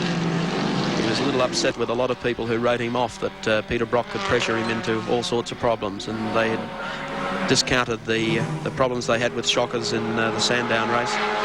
With a very supremely confident Dick Johnson. I think his comment to Evan Green earlier this morning when he mentioned that the race, the James Hardie 1000, means absolutely everything to him, and particularly this year. Wants to reward people throughout Australia who supported his racing involvement throughout 1981, following that bad luck and the crash, of course, with the Rock last year at this particular track. So he's in good shape. Run the clock on Dick on this lap just to see how quickly he is circulating. When he was out there and dicing for the front with the Bartlett Camaro, they were getting around at about 221 plus 222. So we'll see just how he's circulating at the present time. Well, it's 39 seconds ahead of car 25, Johnny Harvey's Commodore. Well, I would think at this stage the conditions would be ideal for Johnson. He has the pressure off him. Bartlett is not there. Peter Brock, he would be well aware of, is in the pits. So he can basically set his own price. Okay, look at this from the back of the Peter Williamson car. And here comes the race leader up to take him as they go across the top of the mountain. Our camera points out the back. As you can see, Dick Johnson, watch how he closes. Whether or not he takes him before the Forest Elbow, we'll wait and see. There he is. That'll give you an idea of just how quick, in fact, the little Toyota Celica is down through the mountain. But as soon as they reach Forest Elbow, where they are about ready to reach now, you'll now see Dick Johnson with the booming V8 move to the outside and effect a pass. Here he comes. Wow. And we pan around as Dick Johnson takes Peter Williamson, and then Peter Williamson just follows him down Conrod straight away. And you'll see Johnson now run away. At this particular point, they'll come over the top of the crest, down into the left-hander, of course, at Murray's Corner. But at this stage, Dick Johnson is really stretched out. There he is, our race leader, Dick Johnson of Queensland. Peter Williamson lost a lot of ground, as one would expect, and Johnson runs away and hides. Lap time coming up for Johnson, 2:24.07. That would be a very comfortable time for Dick Johnson. If he wanted to, he could run all day at 2:24s, and providing he can hold that pace. And how far in front, in fact, was Harvey? 19 seconds in front of Harvey and 1:16 in front of Gary Rogers in car 11. I spoke to Dick about circulation times during the race, and I said, would you like to be going around 2:25s? And he said, well, I'd expect to be in about 7th place if I was doing 2:25s. So the fact that he is doing that time and he's in front shows you how easy he's doing things. Well, I think that they would be looking at doing 2:22s or 2:21s if Kevin Bartlett was there and if Peter Brock was still there to race him. But the pressure off him at this particular point, things are looking pretty good for Dick Johnson. 2:24, he could run around and probably drive around one-handed like that for the rest of the race. John Harvey, though, has been the underdog so far at the Hardie Classic. At this stage, 36 seconds back in 2nd place. But still, he'll sit there, and perhaps the pit stops will be very crucial indeed for the Johnson team today. Some sandpaper blowing across the top of the mountain. Still very, very cool here at Mount Panorama. The big crowd here today certainly enjoying this sight, and that is Dick Johnson out in front, going over the mountain. Very, very smooth indeed down through there. And coming up behind John Goss and the K-Tel Jaguar. We'll see if he can make the ground up. And actually their run down Conrod Strait will be very interesting here. Look at the speed comparison. Goss, coming up behind him to put a lap on him is Dick Johnson. Johnson sitting to the left of the road. We're getting a lot of wind buffeting down Conrod Strait today. The drivers were all remarking about that in practice. Just had news from the pit area, Mike, that Brock will now be listed as a co-driver for car 25, so 05 is out of business. Okay, that's a shot from Lowe. He's not driving 25 because Johnny Harvey has come into contact with a car and is attempting to climb from the car. The other car's going to lose his door if he doesn't shut it in a hurry. Harvey is anything but happy about this arrangement. The other driver comes across the road. We'll see. Dearie me, what wretched luck there. Harvey tells it all by throwing his gloves on the ground. The other driver involved comes up and throws his gloves on the ground. The Army Reserve, Jansen goes through. The flag marshals frantic at this point, trying to look at the stream of traffic. Okay, Harvey quickly sizes up the situation and is now trying to see if they can... Flame under the car. Flame under the exhaust pipe, probably still burning. That is a precarious position to be. You see how close the cars are when they come around the corner. And this is where the flag marshals have to be so much in command of the situation to advise drivers that there is an obstacle in front. So the flag marshals very quickly, or the extinguisher marshal there, making sure that the grass doesn't set alight under John Harvey's car. Very off-putting indeed. Well, okay, let's go down to the pit area where Bob Morris's co-driver, John Fitzpatrick, a co-winner of the race in 1976, sits in with Evan Green. Thank you, Mike. Well, John was just saying this seems to be the classic case of a slow car problem. It would seem so, Evan, yes. So many times in these long races, the slow cars play a very important part, and you obviously have to have a lot of slow cars to make up the numbers of the race. And I must say that looking at the screen so far, the slow cars have been very, very good. They look in their mirrors, but inevitably you're going to come across one when he's very, very busy and he can't look in the mirror, and a slight error of judgment either way can be the finish of the race for someone, and that's what we've seen here. We've already seen Kevin Bartlett virtually put out of the race and into the pits for a long spell because of the problem. As we watch the view from inside the car of Peter Williamson going down through those S's, and there's the close shave with Johnny Harvey's tail there. Wretched luck for Johnny Harvey, really, in second place. And then obviously in some sort of incident with another car, a slow car on the other side of the track. But it's Harvey, the second runner, and the man for whom Peter Brock was going to drive as relief driver, obviously way out of the race. You've had your own car in the pits too, by the way, John Fitzpatrick. Bob Morris made an unscheduled stop in Falcon number 7. There we can see it with the other car. The first time we've had a really clear view of who else is there. Car 51 is the Chickadee Chicken car of Graham Bailey, the ex-Peter Williamson Toyota Celica, been a consistent performer this year, and it's Graham Bailey's car that's been involved in that incident with Johnny Harvey. Well, he's a very experienced driver. I don't know what happened there, whether there was a third car to cause them both some sort of strike, which is not beyond possibility. Yeah, it's a particularly hazardous part of the track there, you know, down through the dipper. Perhaps you know, you're committed in a big car and a slow car pulls in front of you and you just can't stop, and it's just bad luck, you know, that everybody's busy and you can't really blame anyone. I know a point that you've been concerned about, John Fitzpatrick, as we watch your car with Bobby Morris going around, is the rescue vehicles, the trucks that go out to haul other cars. Now, you regard that as being a peculiar Bathurst hazard. Yeah, I've always said it is. It's such a difficult problem. I don't know what you can do about it, you know. They've got these continuous walls around, so there's nowhere to take the cars away. But I think that breakdown vehicle is a hazard, and you know, I just keep my fingers crossed every time it goes out on the track. But on the other hand, you can't leave cars just sitting there on the side of the road, so you know, what do you do? It's just a compromise. Another service vehicle going out now as we speak. John, Bobby brought the car in just a moment ago. What was the trouble?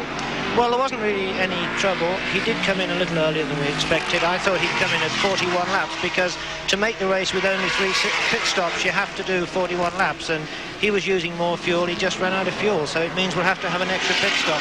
And it'll be interesting to see if the leading car can make the 41 laps so he can do without that extra pit stop. Well, that could be a critical stop then, because Alan Jones, when he was helping out in commentary earlier on, was saying he regarded your car as being the one that was best placed.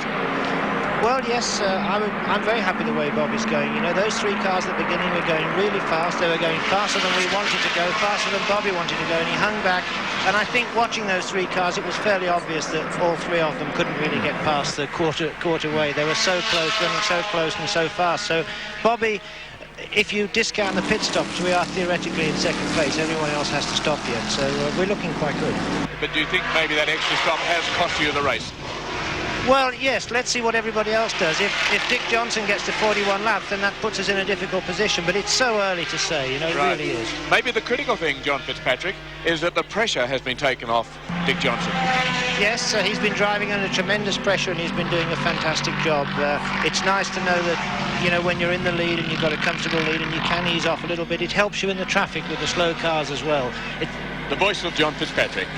Let's return to the action here at the Great Race at Mount Panorama Bathurst in just a few moments.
There's the Phillips scoreboard showing you the situation in the race at the present time, and it's pretty hard to keep a track of it. The situation as it stands, 0.5 by the way, is back on the track. They've had it on and off so many times. We thought they'd put it away for the day before Johnny Harvey was involved in that accident up the top, but Brock is back on the track in 0.5. Reading across the positions as you can see them on the scoreboard there. The attrition rate has been enormous. We've got Bartlett now, who was leading the race for so many laps in the early stages, well back after a 20-minute stop caused by a collision at the top of the circuit that put him into the fence and caused tyre damage.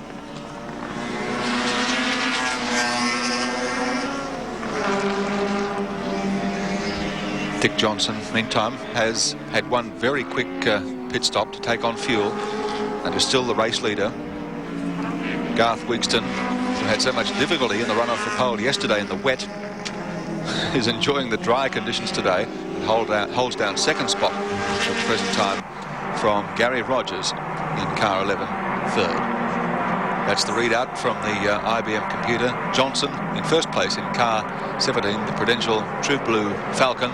Then in car 27, a Commodore, the first of the Commodores, Garth Weakston. Then Gary Rogers, Bob Morris in another Falcon, co-driving with John Fitzpatrick. And the Grice BMW is now in 5th position outright on the track. And the RX-7 Mazda of Alan Moffat is in 6th place. Well, there's our 3rd place car coming into the pit area at the moment. That's, of course, the Rogers entry, the Launceston Hotel entry coming into pit. What should be just a normal pit stop. Peter Brock, of course, has been out and back in and out and back in again, so we might allow Peter Brock to explain himself, actually, some of the problems that have beset him here at the James Hardie 1000. Take it away, Peter. It's the panhard rod, or Watts linkage bolt, which locates into the diff housing. The stay itself has just fallen out, it's gone. And it's been like it for 2 or 3 laps. It was a lot of smoke, and I thought perhaps it was oil on the back tyres. But it wasn't. It was the body shifting and the tyres hitting tyres rubbing against the bodywork.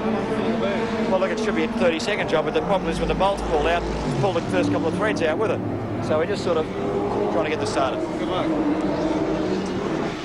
Okay, we pick up again with the Bob Morris car in 4th at the moment. Just staying in front, of course, of 5th place BMW, Alan Grice, in the 6th place Mazda, number 43 of Alan Moffat and Derek Bell. Gap between the first 2 cars, Mike, is only 5 seconds. Dick Johnson's lead over Garth Weakston at this time. 40 laps gone in the race. Okay, heading up the mountain. There you can see Morris heading through the cutting. He's 53 seconds astern of Dick Johnson. There's the McLeod RX-7 just in front of it. It's a reliable runner, always has been. Well driven. Morris comes over the top, looks towards an inside pass here and takes him on the inside. So Bobby Morris holding station at this stage in the event, and still running in 4th place.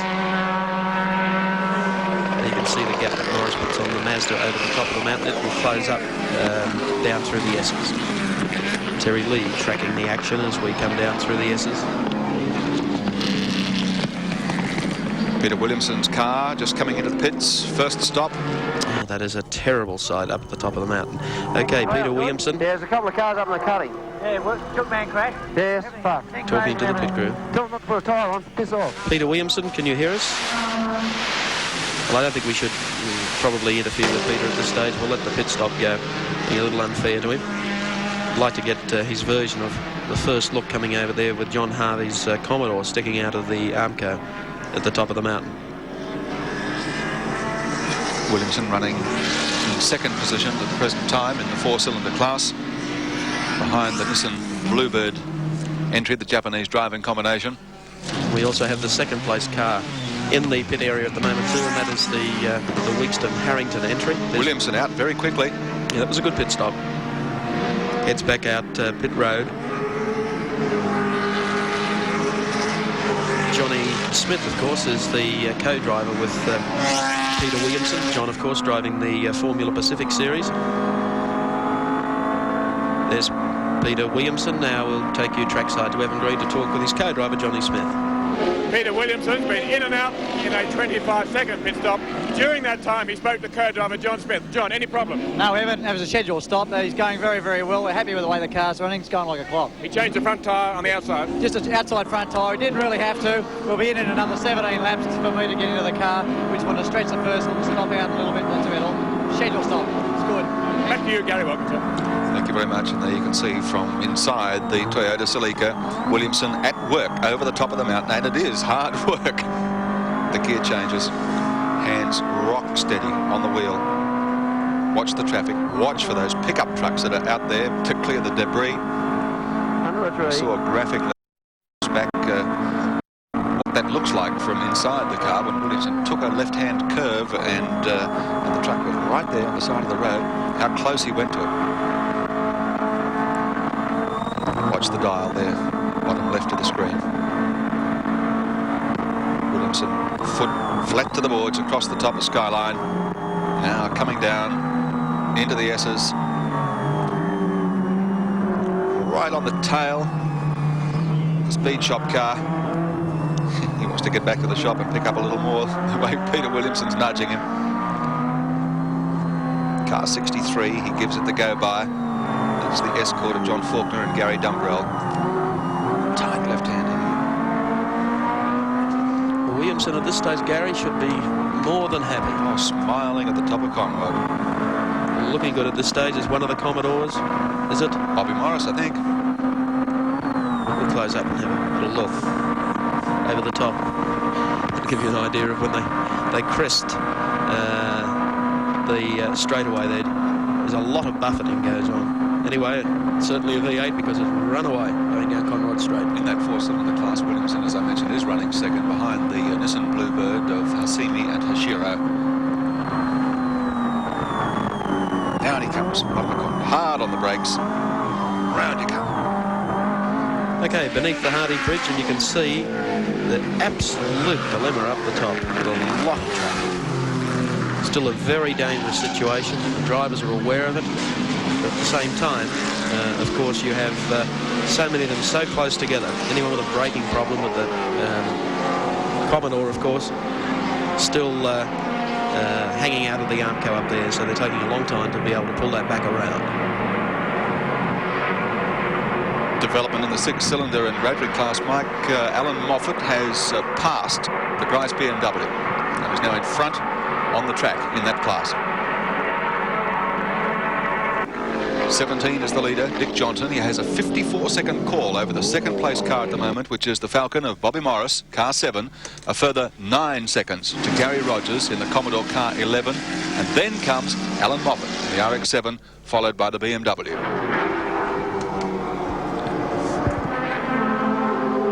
On the Camaros, of course, that appalling luck has sent Kevin Bartlett after capturing pole for the second straight year and doing so well in the early stages of the race, involved in a collision, being forced into a collision, hitting the fence, doing damage, 20 minutes plus in the pits, back on the track and circulating now, but is 9 laps down on the leaders.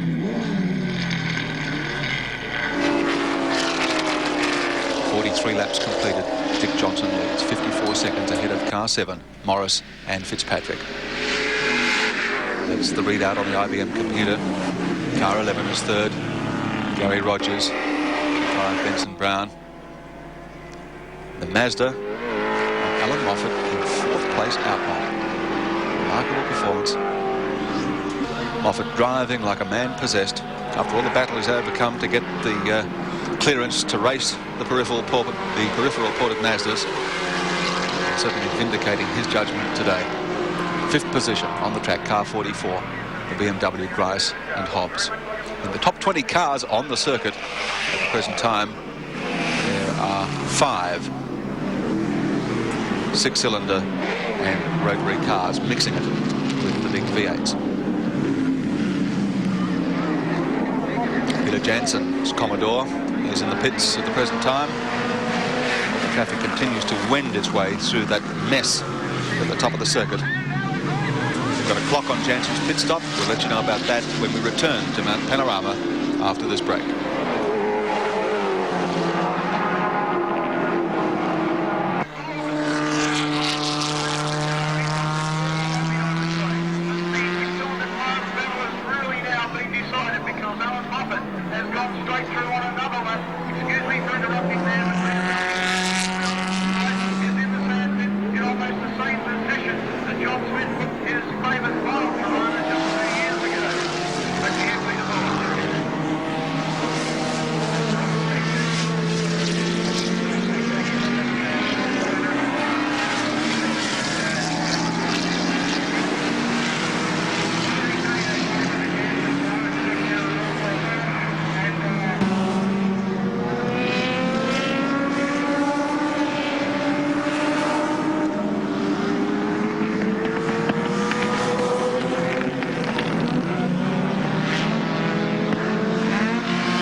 tragedy for Alan Grice. I don't know whether he's a golfer, but he's in the bunker. Oh, and then look, spun off at the bottom of Conrod Straight at Murray's Corner into the sand trap. Alan Grice, one of our camera cars, and you wouldn't believe it, on lap 44, car 44, spins off. Oh, Grice must be frantic. He's hitting Trent with the rear wheel well down in that sand. Grice was running in 5th position outright, 2nd in his class at the time. He had not long been passed by Alan Moffat in the Mazda RX-7 for that class leadership position. The car, no traction there. Look at the wheels spinning. That's the scene from the camera we have on top of the flying carpet there. For our chopper shot, rather. They're going up there, chopper. That is close. And that is the desolating scene from inside the car. What it's like to be caught on the bunker.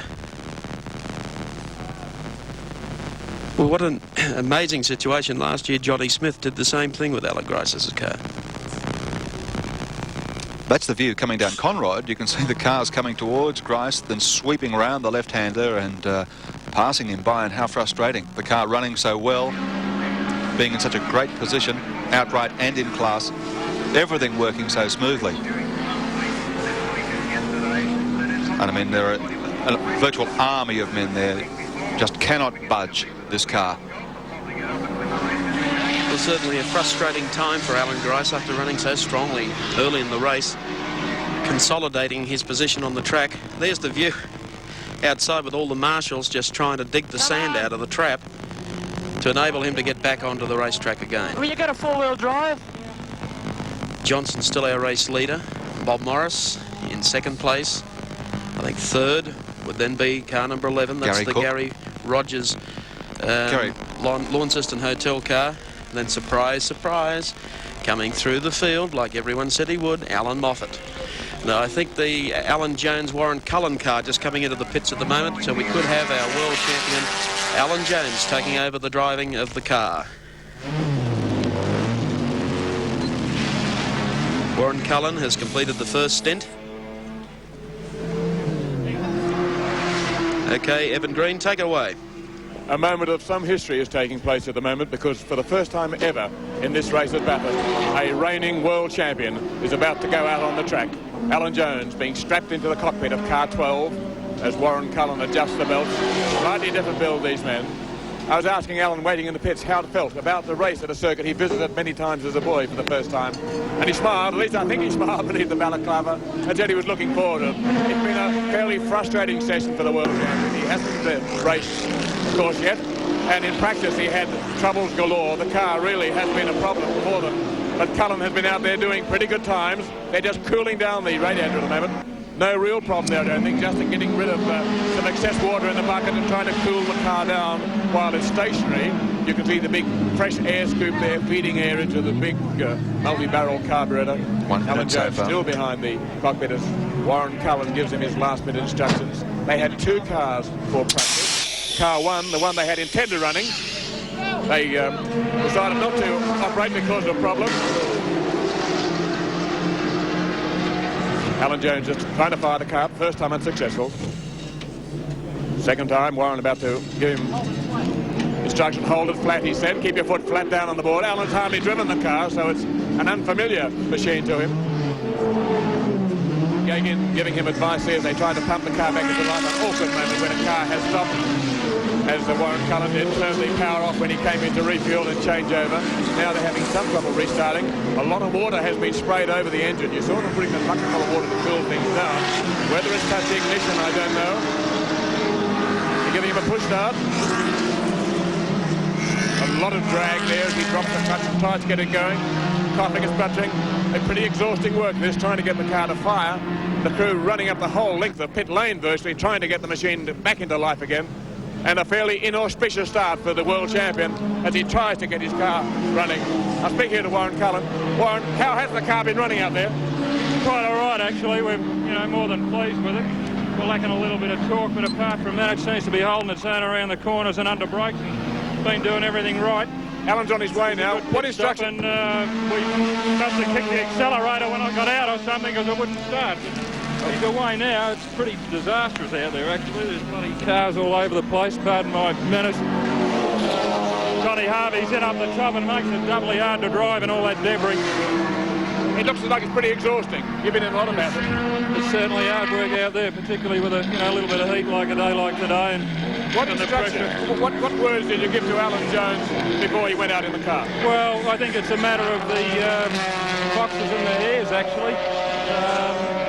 We obviously can't run up as quick as Johnson and KB were doing earlier, but, like I nearly passed KB out there on that lap, so I think we'll just be sort of a mid-range time and try and keep the car together, and we're going to land somewhere if we finish.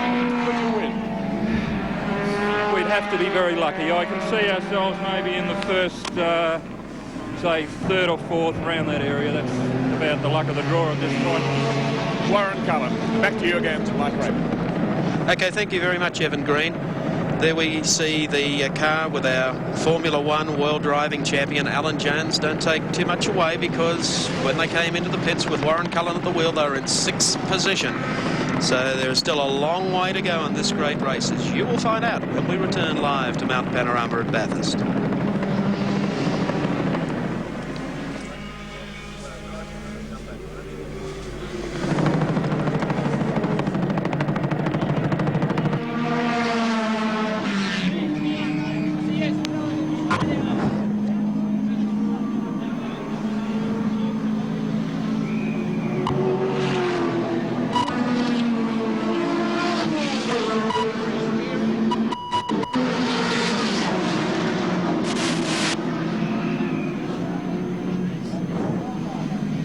Okay.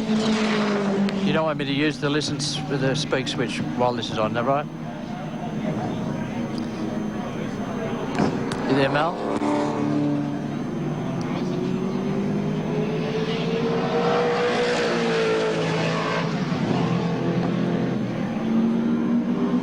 Okay, thank you. Thank you.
Welcome back to Mount Panorama at Bathurst, and what wretched luck for Alan drives that you can see down in the sand trap. Actually, the officials were trying to help. Alan, can you hear us down there? Yes, Mike, I can hear you. I can just imagine what's running through your mind. The preparation, everything that's gone into this, and just sitting there watching the race go on and can't get out of there. What happened, Alan? Yeah, that's exactly the way you feel. I'm just one member of about 20 people that put all their effort into this, and 20 people have put us in a good position, and one person's taken us out. Okay, well, Alan has to leave us because they've now got it activated again. They're trying to tow him out to get him out of the what looked like quicksand. Can you still hear us, Alan? Yeah. Okay, I'll let you go. I know you're pretty busy. Let's try and get it back on the road, and good luck for the remainder of the race.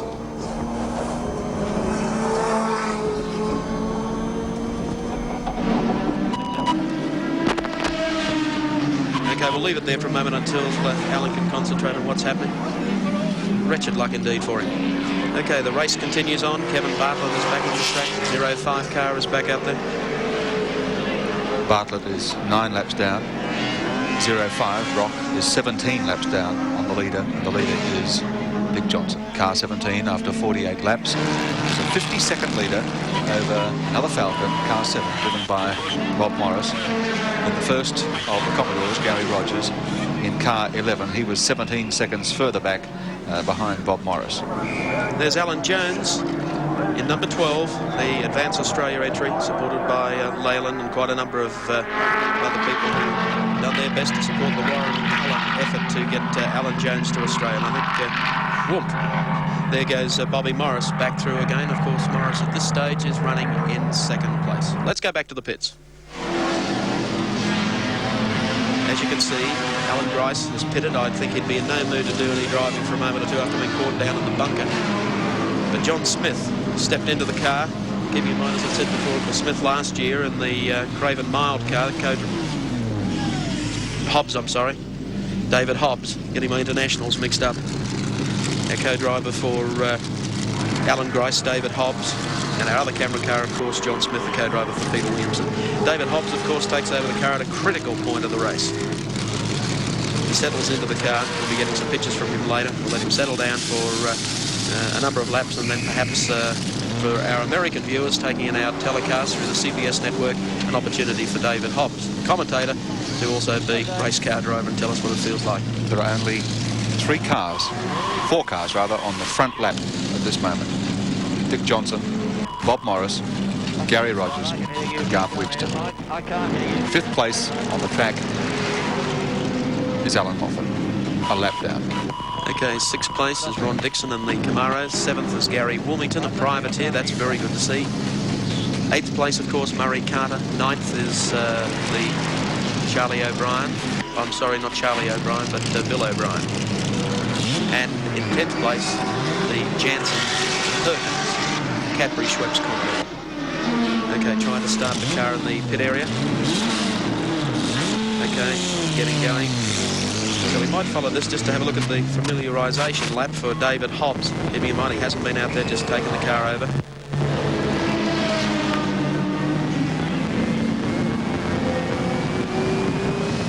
little bit of surf and turf for the BMW today. Okay. All right, well, while David Hobbs heads up the mountain, we might hold this picture, but let's take a comment from Alan Grice, who's in the pits now with Evan Green. A little bit of torque, but apart from that, it seems to be holding the turn around the corners and under brake. Been doing everything right. Alan's on his way now. What is that? We must have kicked the accelerator when I got out. I made a mistake. Made a mistake. Simple as that. At that stage of the game, shouldn't have tried to hold the right-hand side of the road. Shouldn't have tried to go on as deep as that under brakes.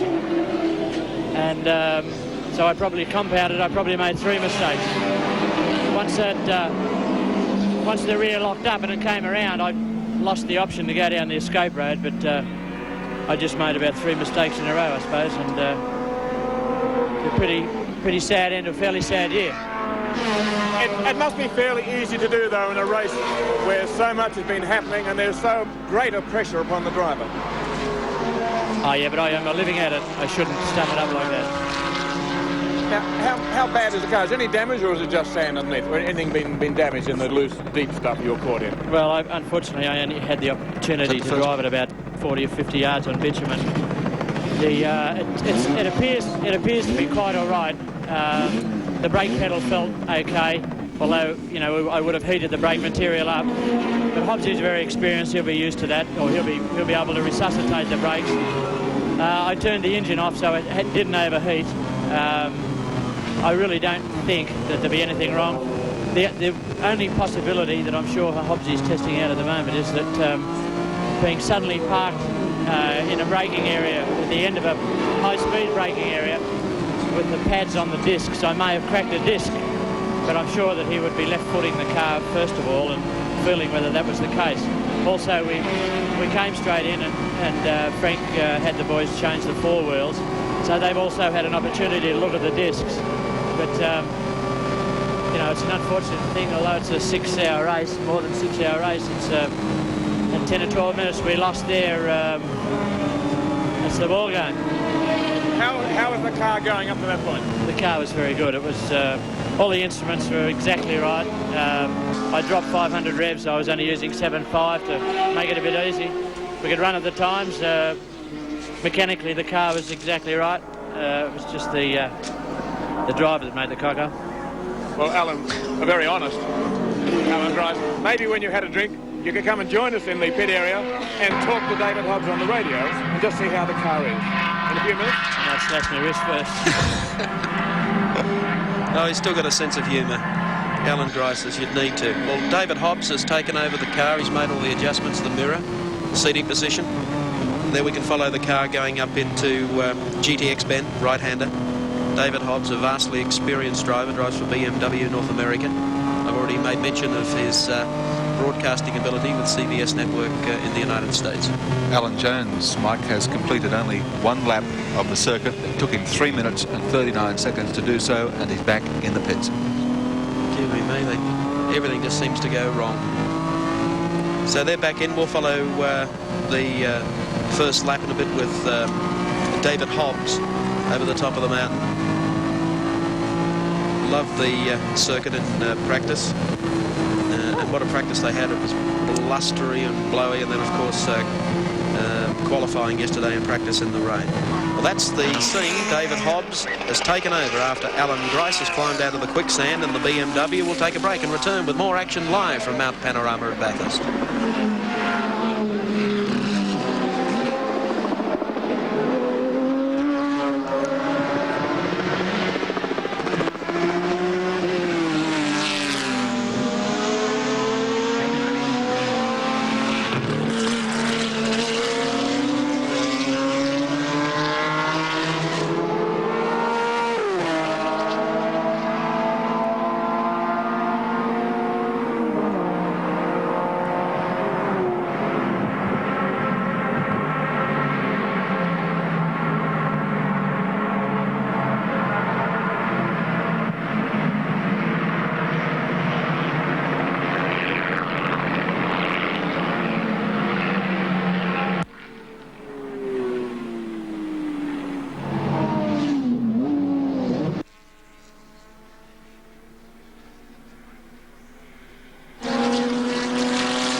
James Hardie 1000, and there is our race leader, Dick Johnson of Queensland.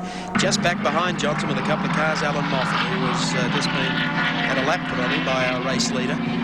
We'll be taking an IBM scorecard checkout very shortly for you to fill in the top placings. But there's Dick Johnson, looking good at this stage, getting up into the top part of the course. Looking nicely out in front with a lap down. There's Moffat's car further back. There's Murray Carter trailing Dick Johnson, and then Alan Moffat further back. Okay, bad luck indeed, stalking the Warren Cullen and Alan Jones attack on Mount Panorama. Let's go to the pits and Evan Green. Back at Mount Panorama, and it certainly hasn't been Alan Jones's year. In the pits with a car that looks pretty well immobilised. Alan Jones, what's the story? Well, when I took over from Warren Cullen, I think previous to that, a piece of the airbox, the aluminium piece, had fallen in front of the radiator, and the car had been running very, very hot. In fact, this was what accounted for the unscheduled pit stop earlier in the race. And I think because it was running very hot, and on top of that, the oil pump belt's broken completely off, and we had no oil pressure at all. So it's lunged itself, I think. You're out of the race? I say so, yes. How do you feel when you come so far for such a big race and have such a short drive? Well, I'm not far from home. You've had a rotten season. Well, I've had better, that's for sure, but, you know, that's the way it goes. I had a good season last year, and this year I've had a lot of bad luck, but, you know, that's motor racing. It's man-made and it's mechanical. I mean, you put those two things together, anything can happen. But surely it's a greater disappointment when you're the world champion and so much more is expected of you. Well, I don't think it's any greater disappointment because I'm the world champion. I think it's a disappointment for the team because probably there's a lot of expected on them. The pressures are on their shoulders to supply me with a good car, and I feel sorry for them, I really do. Alan Jones, and back to you, Mike Raymond. Thank you very much, Evan, and our thanks also and commiserations go, of course, to Alan Jones. Okay, Dick Johnson coming down pit straight away, doing it ever so smoothly out in front. Has been able to ease off the pace, set his own pace. The pressure is not on him. We'll take a look at the IBM scorecard now. Thanks to IBM, who join us each and every year on our telecast from Mount Panorama. Our lead car, of course, is Dick Johnson of Queensland and John French of Queensland in the Falcon, the True Blue Prudential entry number 17. Second place, surprise, surprise, from 1976, 1981. Will it be the same? Bobby Morris and John Fitzpatrick for the Channel 7 Bob Jane T-Mart team. In third place, Commodore number 11. The Launceston Hotel Commodore, Gary Rogers, Benson Brown. In fourth place, Commodore number 27, Garth Wigston from Tasmania and Harrington. In fifth place, outright, Mazda number 43, the Peter Stuyvesant International RX-7, Alan Moffat, Derek Bell. In sixth place, of course, we have the Camaro, the Barbecues Galore entry of Ron Dixon and Bob Stevens. In seventh place, seventh position, Mike, occupied by the Wilmington Griffin Falcon. I guess the big, the high attrition rate amongst the other highly fancied cars has helped to move them up through the field. Murray Carter also in contention in his car 18, the Falcon, in eighth position outright, followed by the Commodore car 3 of Peter Jansen and Larry Perkins, and another Falcon, Bill O'Brien and Gary Cook in car 30. That takes us up to 10th. The 11th spot at the present time occupied by Brown Edmondson Commodore, and then Wanless and Radburn in car 16. Well, that's a team running, yes, 11th and 12th, so they're running behind. Yeah. I noticed that the first of the four-cylinder cars is now forced its way, in fact, into the top 20 on the track, and that's the Nissan Bluebird with Hassimi and Hoshino. Light on. Okay, with the two Capris of Masterton and Stewart, and Bond and Smith, 15th and 16th at this moment. And for the oval track buffs, 19th position is held by Brian Callahan and Peter Mackay. Okay, there's our race leader, Dick Johnson, coming down at the completion of another lap. Passes the Alexander Rotary Mazda. Oh, one of them spun out. The Recar cars at the bottom. Oh, dearie me. We'll get that for you in a second as we're committed to Dick Johnson. We'll just follow him through this turn, reposition, and then go back and take a look at the Recar car. No, it's the Roadways. It's Garth Wigston. Garth Wigston. Car 27. And, of course, he was not all that far behind the leading pace.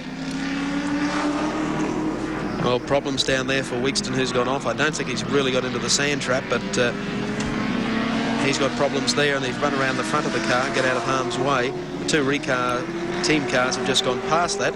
So drama already too for Garth Wigston. Well, he was in fourth place when that incident occurred, and that's going to drop him down very rapidly. Well, believe it or not, in fifth place, but probably, I would think, almost half a lap down, and that would be the Moffat Bell Mazda entry.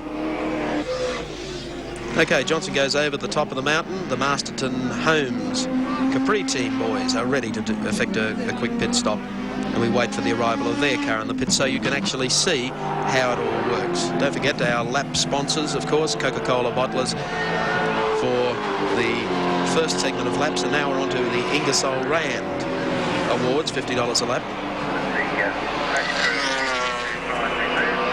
We believe that we have oil everywhere down at the bottom of Murray's Corner.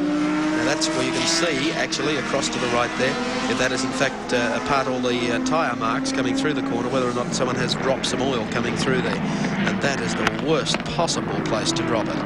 Okay, very gingerly through there goes Peter Brock. Camaro coming in, and the Masterton team car is already in the pit, so let's take a look at the pit activity now. Dry brake system where the pit crew members, as you can see, with full fire protective Nomex hoods, Nomex gear, Nomex gloves. Bringing the action fairly close up, as you can see. Changing wheels.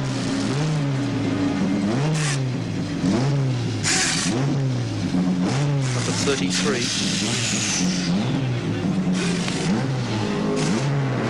Steve Masterton car, and of course co-driver listed as Bruce Stewart, 33 off and running, rejoining the race. So that was very, very quick, a very effective pit stop. They're off and going quite smartly out of the pit area, a quick one.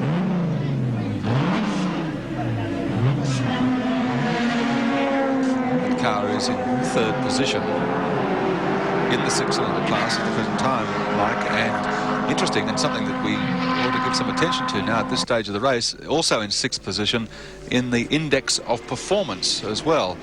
It's the handicap section of this James Hardie 1000 race, where by a very complicated mathematical formula, all cars can compete regardless of their cylinders and capacity in this index of performance. Which car gives the best performance overall, regardless of its engine capacity or number of cylinders.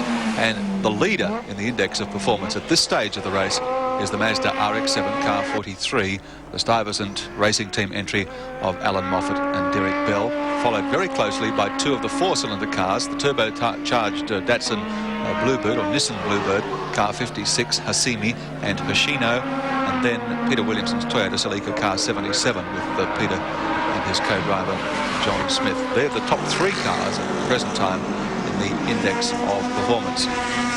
Well, bad luck strikes the Johnny Goss entry that has been wheeled back. They have clutch trouble with the car, so the KTEL entry is going back into the pit area. Its race has been run. One Masterton car out there, the second one, this is the 32 car, the one that's been driven by Colin Bond and Don Smith, comes into the pit area. Bondi, I think, who completed the first driving segment. Don Smith helps Colin Bond to unbuckle, gives him a pat on the shoulder, tells him if there's anything wrong with the car, anything it's doing it shouldn't be doing. But they make very, very smooth pit stops. They're a very well organised team. Jim Masterton and the Masterton Homes people. Everyone has done their work spot on in the pit area during these pit changes. They attack the six-cylinder class with the same verve and the same professionalism as Dick Johnson and Peter Brock attack the drive class. As of the moment the finish flag drops on this race tonight, those two cars are for sale. Both the Masterton Capris. Steve and Colin will be moving into a big car next year. There's Alan Moffat into pit straight and about to pass our commentary position. Moffat leading the index of performance, as I mentioned just a few moments ago. It is now in fourth position outright on the track, although one lap down on the race leader, Dick Johnson. Dick Johnson in car 17, the True Blue Prudential Falcon, leads the race by 51 seconds from another Falcon, Bobby Morris, in car 7, with a further 25-second spread to Gary Rogers in third place at the present time in the Launceston Hotels entry, car 11. There's Mrs. Bond, quite happy to have Colin back for the lunch break as Don Smith takes over the Masterton Team Capri car.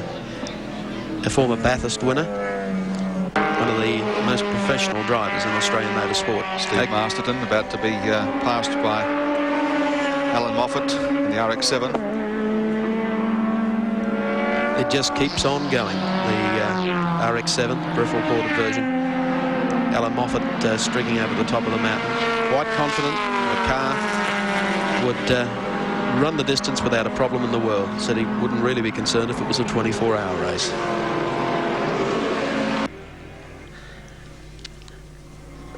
Looks like Steve Masterton and Colin Bond, the lead drivers for their respective team cars, having a chat, assessing how their positions are at the moment and what they can do a little later. Everybody seems to be smiling. Well, they're looking good at this stage. Okay. Here's a man that's looking good, Alan Moffat. Leader in the six-cylinder and rotary class.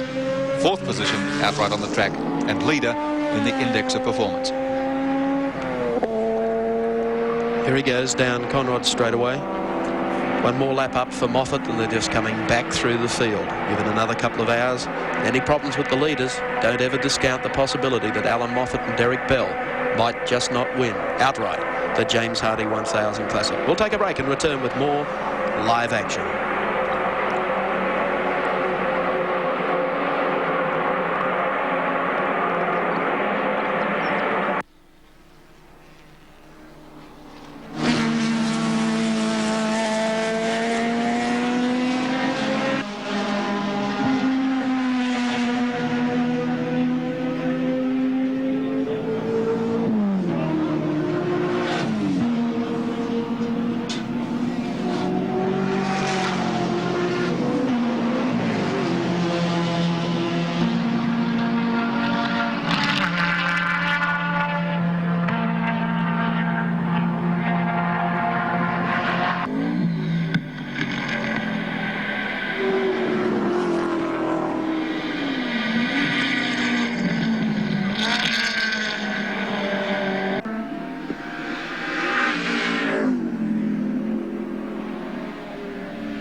Answering all the critics today. He leads the six-cylinder and rotary class by 3 laps at this stage of the race and is in 4th place outright and leads the index of performance. And the car is running as sweetly as if he'd just run it onto the track.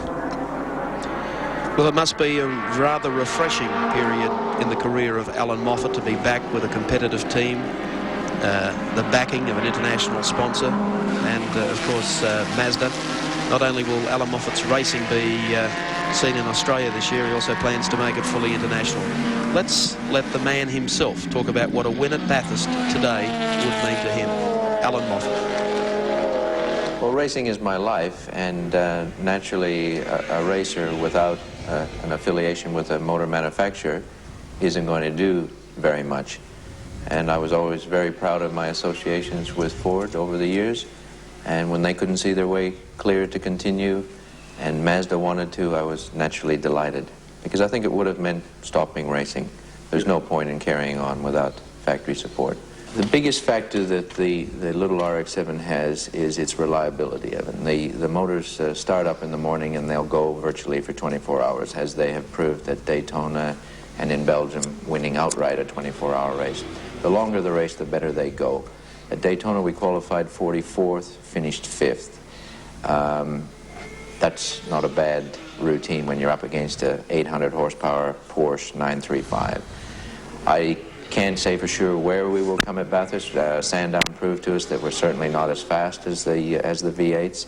But if the V8s are pushed, if there's genuine competition at the top level between Brock, Johnson, and Bartlett, if they are pushing each other to the limits that those cars will take, two of the three won't take it, and perhaps we'll be around to pick up the pieces. Driving the Porsche turbos has taught me and helped me a bit there in technique. It's a different technique in as much that you have to try and keep the engine wound up. It has no torque, as we know it in a V8 type engine. It has no surge of power. It's simply a whip along feeling, and even the road cars are like that. Really, the faster you go, the faster they keep going, and the aerodynamics of the body come into it. You don't get that feeling where the car ever slows down. It does actually keep accelerating right up to about over 160 miles an hour, but it doesn't have any feeling of acceleration. So from a driving point of view, you want to brake earlier and float through the corners so that you're already on the fly. You can't afford the luxury of running up to a corner, slamming on the brakes, getting yourself right, and then having that power to pick you up and take you off down the straight like you do in a V8 powered car. I think it's important to the business world, to our sponsors, to prove that Alan Moffat Racing is not a figment of someone's imagination. And a lot of people would be of the opinion that because Ford left, that we were going to crumble up in a heap.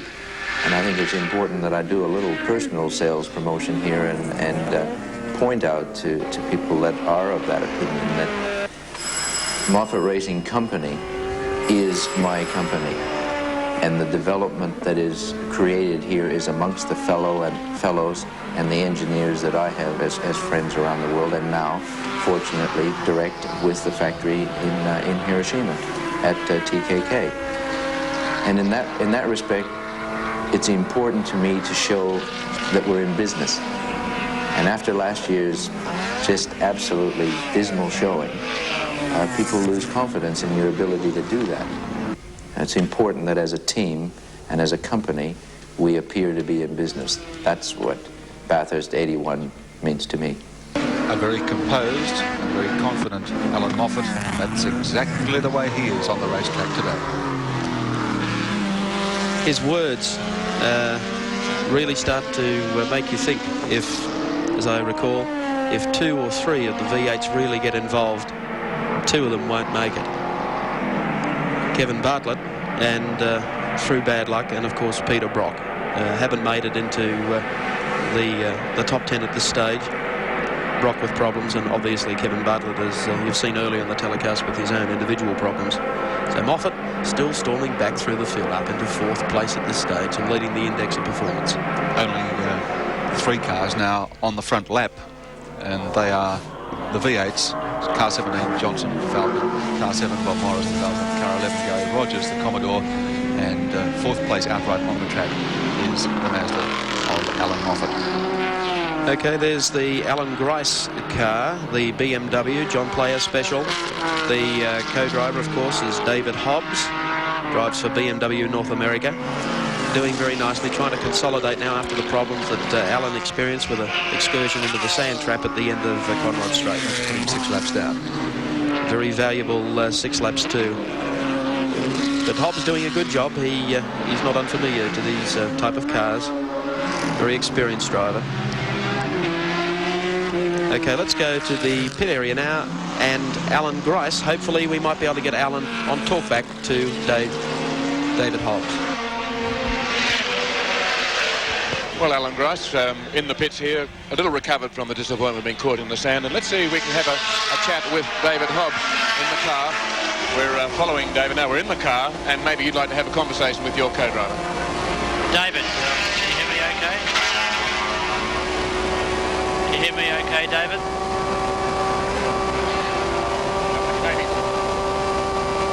He may be a little stunned to hear you speaking to him. I don't know whether he's coming through. We'll try again to get David Hobbs to come in. Alan Grice is speaking to you, David Hobbs. We'll wait to get round the corner. Okay, let's Let's just talk to you, though, Alan. It could be that in all the confusion of the stop after you were caught in the sand, that they may have not have connected the clip. I know there was some concern by Frank Garner that he wasn't plugged in properly. Maybe he can't hear. Yeah. So instead, as he drives around with the camera in the unique position on the right-hand side of the car, talk us around the lap and just tell us what it's like out there and what the car is like to drive. Well, he's in second right now. He's just taken third, actually, and he'll take fourth just near the top of this hill. He's in fourth now and over the top, and back in the braking area. He'll be back to third. With a full load of gas, he may be back to second. In tight there, in tight but not a wheel over the edge, and then out and up. And if he's in third because of the fuel load, he'll go. He's in second. I'm sorry. He'll go into third now. This is where there's a lot of cars often parked on the left around the corner. You've got to watch. But he's in tight. Yes, there are a lot of rocks out today. Just about everybody is having to get away from those rocks because they're very sharp. It's funny, on some circuits run over rocks is not much of a problem because they're the soft type, but here in Bathurst they're very granity type rock, and you've got to keep well away from them. You can get a puncture very easily. Although I don't need rocks and punctures to get into trouble. I can do that by myself, no problem. The line you have to take is really upset by cars in front. We saw there how David had to take a very curious line into the corner because of the slow car. Must be a real hazard here at Mount Panorama. Yes, it is, and one of the bigger things that when you come up on cars like that, they very often choose the best way through for themselves, which is understandable. It gives you the non-line past them, if you like, which puts you into a gravelly and sand and marble situation, and it's very, very slippery and very easy to make a mistake. But, get out of that line, it's amazing how much rubbish there is on the track at the moment. Just rolled up rubber and light gravel, sand, bits of shrapnel from flares and motor cars, and then that sort of rubbish is not on the correct line. But of course you can't always stay on the correct line, and that's when you can get into strife. You'll notice down here that David will keep right to the left-hand side of the road. The car actually jumps off the road there, and the rear wheels spin. If they spin too much, of course, you can over-rev the engine. Here's the corner with the sand trap on the end, and that's where you spent. You can see your tyre marks still in up here. The sand sort of side for you. What sort of speed are you doing down the straight before you come around that bend up? We're getting at 158 miles an hour plus tyre growth, so we'd be very close to 160 miles an hour. The car has been since about lap 20 walking around at the rear under brakes. Maybe they're not hot enough. The braking system on the car is extremely efficient, and although we're working them as hard as we can, we're not saving the brakes at all. We're right into them. Maybe they were going through a phase of building up scale, which they sometimes do in a long distance race, and they were tending to steer the car under brakes. That's not an excuse for my faux pas, but they were tending to steer the car under brakes. The car from the outside would have looked, I would imagine, unstable. You may have seen it, Evan. You're a pretty keen eye for motor cars. But it's a period sometimes that your brake lines or your brake pads and your brake discs go through. Then they'll clear up. One particularly hard application when the temperatures are all right and you clean the discs off, and suddenly you've got another car again. But that's a normal thing to expect with a 1,000-kilometre race. Now David has a couple of cars in front, so let's watch while you talk as he goes around the top of the mountain over Philamy Park, this very fast sweeping bend, and right down through the bend. It's like as Bob Holden is coming up to, and Bob's on the correct line through, which puts David on the marbles there a little, but Bob's normally a very good bloke to pass. You can rely on him. Here he's coming up into another one. It's right now it'd be a case of pick the right gear and wait for them to realise that the guy's seen you. This fella hasn't seen him yet. I would say he has now. There he's waved and he's got over and he's given David the line. He's on the correct race line. He's been a good guy to pass. Form a list of the good ones and the bad ones, the ones you've got to be wary of? Yes, there are some guys that you come up behind and you think really the best and safest way to pass them is with a 12-gauge shotgun. Other blokes are very good and they see you coming and they position their own motor car because, there are some guys like Bob Holden that I already mentioned that he realises the faster he can get an overtaking car to pass him, the sooner they're out of their hair and he can get on with his own job. And so if he gives away a couple of tenths of a second early, he's not haunted by the car, if you like. Where do you brake at this point? We're braking consistently at 300 yards, which is about as good as any motor car is doing out there today. he got that car under brakes. He's obviously having no problems with the brakes. I'm particularly pleased about that. As I said to you earlier, one of the things that I was concerned about was when the car suddenly stops in the sand, where the actual place that the brake pads come to rest on the disc are an enormous temperature, terribly hot. They would actually be glowing quite red when the car stopped in the sand, and sometimes with that hot spot you can crack a disc. There goes a Camaro talking up the mountain past him with that 6-litre engine. Now David will be all over him through this corner. So he picks him up there coming out once again, and they get in a straight line. The Camaro talks away from him with his 6-litre. By the time they get to the cutting, he'll be right on his backside again. There he is, picking him up. He's gone back to second now, a lot closer, and then the Camaro talks again. That car looks pretty untidy at the back, actually. I wonder how long he's been out on those tyres. He looks pretty untidy. Looks like his tyres are not terribly pleasant things at the moment. You've got quite a problem with tyre wear, and David, having gone out with new tyres, I presume he changed rubber when he came in? Yes, we did. Because of the sand? Yes, he'd have to wait a few laps for them to bed in properly and warm up, I assume. Well, the 4-mile circuit, they're just about right in one lap round there. Particularly a guy like David with his experience with BMWs. He'll all over the world, actually, racing all over the world. He'll be very experienced. The first lap he would have worked very hard to profile his tyres. Alan Grice, as we follow David Hobbs in the JPS BMW. We're told that, by the way, Jim Richards, circulating in the Peter Brock car, is doing 2 minutes 22 seconds. Very fast time. More action when we return to the great race here at Mount Panorama, Bathurst.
The man on the left asking for directions is Masahiro Hasimi, one of the 2 Japanese drivers in car 56, which was the leading car, the Nissan Bluebird, in the 4-cylinder class. And that car has expired about 250 metres up Mountain Straight and pulled off the circuit, and that would now, I was going to say, put Peter Williamson in the lead in the 4-cylinder class. But, have to check that because I think he might have made a quick pit stop. No, there he is. Willow in front in that class at the moment, following the expiration of the Nissan Bluebird. Okay, let's go back to the pit area to take an update with Evan Green. I was just going to come in a bit about the Japanese car, actually, Mike. Yes, Evan. They had trouble on the start of the race, actually, amongst all the drama there. We might have caught up what was happening further back. But the Japanese, that's Bluebird, had to have an oil pump line changed on the start line. They were very lucky to get started in the race at all. And it may be that it's been a recurrence of that trouble, as Howard Marsden's team did an extraordinary quick job to get the car in the race. Now there's Hasemi, who is the Japanese Formula Atlantic champion in 77 and 78, showing he's not a bad jogger as well, running back to the pits, maybe to pick up the oil line that he needs, if that's the trouble. He doesn't speak any English, so it's going to take someone who understands what he's saying to find out what his real need is. But he's running to the pits, a long run, to see if he can get help. So obviously he thinks he can get the car back in the race. But he did have trouble before the event started. Their team car, number 55, which was being driven by George Fury at the time, also made a stop to work on the rear suspension, which was playing up. So that's handed the race across to Peter Williamson, who earlier on, I suspect, thought that this was one Bathurst in which he wasn't going to win his class, because those two turbocharged Nissan entries, the return of the Japanese factories to the race after a 7-year gap, and the first turbo entries you've seen looked as though they'd dominate racing, because under this new system with cars classified just according to the number of cylinders, it seemed to give an extraordinary advantage towards a turbocharged car. But they've had trouble, and if Hasemi is a quick runner, he might get back in the race. But I think at this stage, Peter Williamson, driving for the Toyota dealers team, but having a lot of, shall we say, benign factory interest, is back in the lead of the race. 3 Japanese factories this year. Mazda, of course, supporting very strongly Alan Moffat, and they must be delighted, the gentleman of Toyo Kogyo. And Peter Williamson with the Toyota dealers, and Nissan making a big entry this year with their turbos, although, as Howard Marsden was saying, this is just the first of a long-term plan. Not too hopeful they do well this year, looking more towards 1982 or 1983. Peter Williamson, though, has looked at this year's race, and he's looking pretty good. Back to you, Mike Raymond. Thank you, Evan. Before you depart down there, were any reports at all coming from the Johnson pits? Is everything running smoothly there and no problems? I think things are going so smoothly they're getting worried. I do have Johnny Harvey with me, though, and he, as you know, went out up in the S's there when he put the car in the fence. I wasn't quite sure at the time what had happened, but Johnny, who's sitting with me now, has been telling me what the problem was. It wasn't Graham Bailey's fault, and maybe John Harvey, you could just run through, as we watch Peter Williamson and other assorted cars go around, what the problem was. Yes, Evan, I unfortunately just picked up a small rock, which punctured a tyre, so viewers don't spend any money. It was only a very small rock. I think if I'd have punctured the tyre at any other corner on the circuit, I'd have probably been able to save the car. But however, at the dip there, I just turned left into the dip, the car went straight ahead, hit the Armco, bounced back out in the middle of the road, and unfortunately the Chickadee Toyota, who I just passed, collected the back of the car. Was not his fault. Put him off the road into the wall on the other side of me, back into the Armco down the road a piece. The car at the time was just honking along beautiful. There was just no problem with it whatsoever. In fact, the tyre wasn't even worn out. I wasn't even planning on changing it at the pit stop. It would have done another 50 laps, so it was just pretty unlucky. So for the second year in succession, a rock has claimed one of the front runners, because Johnny Harvey running in second spot at the time. Now, Peter Brock's car is still out there after a fairly traumatic start, with the back end having to be changed. Jim Richards is at the wheel, and the reports from our crew down here in the pits is that Jim Richards is turning in by far the quickest times as we watch the George Fury, that's Bluebird, go around. Our New Zealander, Jimmy Richards, is flying around in 2:22. He's 4 seconds and 5 seconds a lap faster than the leaders. That's right. Jim really is a sensational driver. Well, the viewers may not know that Jim only did 4 laps of practice in the lead up to this race. He did one warm-up lap. His second, or his first flying lap, was a 2-minute 23. And that's all he's done all week, and he's jumped in the car now doing 22s. That's really fantastic effort. Those are the fastest times he's ever recorded, even in the A9X days with the Triumph. So he's going... Well, the Commodores handle a lot better than the old Tiranas. I mean, they haven't got the speed down the straight of the Fords or the Camaros, but around the bends, there's nothing that can beat a Commodore, and Jim is really using it up to its extreme at the moment. Evan Green, if I can interrupt for a moment. John Harvey, if you're still there, John. Yes, Mike. When are you going to break the Bathurst jinx? Look, mate, people have been talking about me winning. I mean, really, all I want to do is try and finish a Bathurst without even worrying about winning it. Absolutely incredible. And I mean, the problems that have beset the Marlborough Holden dealer team today have been problems that have can understand one car, certainly, but to have both cars and everything go wrong all of a sudden, how has that put the spirits of the team at this stage?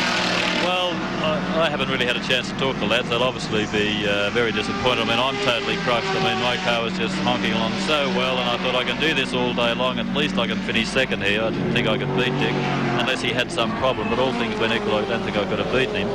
But I mean, we had a day like this a few years ago in Adelaide where both cars were out within about 5 or 6 laps, but I guess everybody has a bad day occasionally. That was David Hobbs in the left-hand drive BMW. Maybe got a bit of sand that was still caught up in the muffler, dropped down on the tyres. Had a half spin there. Seems to have got the car okay. I don't know whether he had any other trouble, but I'm sure David Hobbs will be now looking for any possible flat spots on the tyres. Would you say so, John? I'd say so, yeah. Also, a problem that we've been facing out there today is there's a lot of rocks on the circuit where I guess people are cutting corners. I bladed just over this section here that's on view now. You come over that hill, you can't see over the top, absolutely flat through there, and the circuit was just strewn with rocks, and it was either the lap that I crashed or the lap before. But I've obviously picked up a rock there somewhere. That is a problem. Thank you, John. We've been following Freddie Gibson and the George Fury, the second of the Datsun Bluebirds, the turbocharged cars through, and he's got Peter Williamson there to keep him fairly close company as they come through Forest Elbow and now on the Conrod Straight. There's Williamson, leader in class at the moment.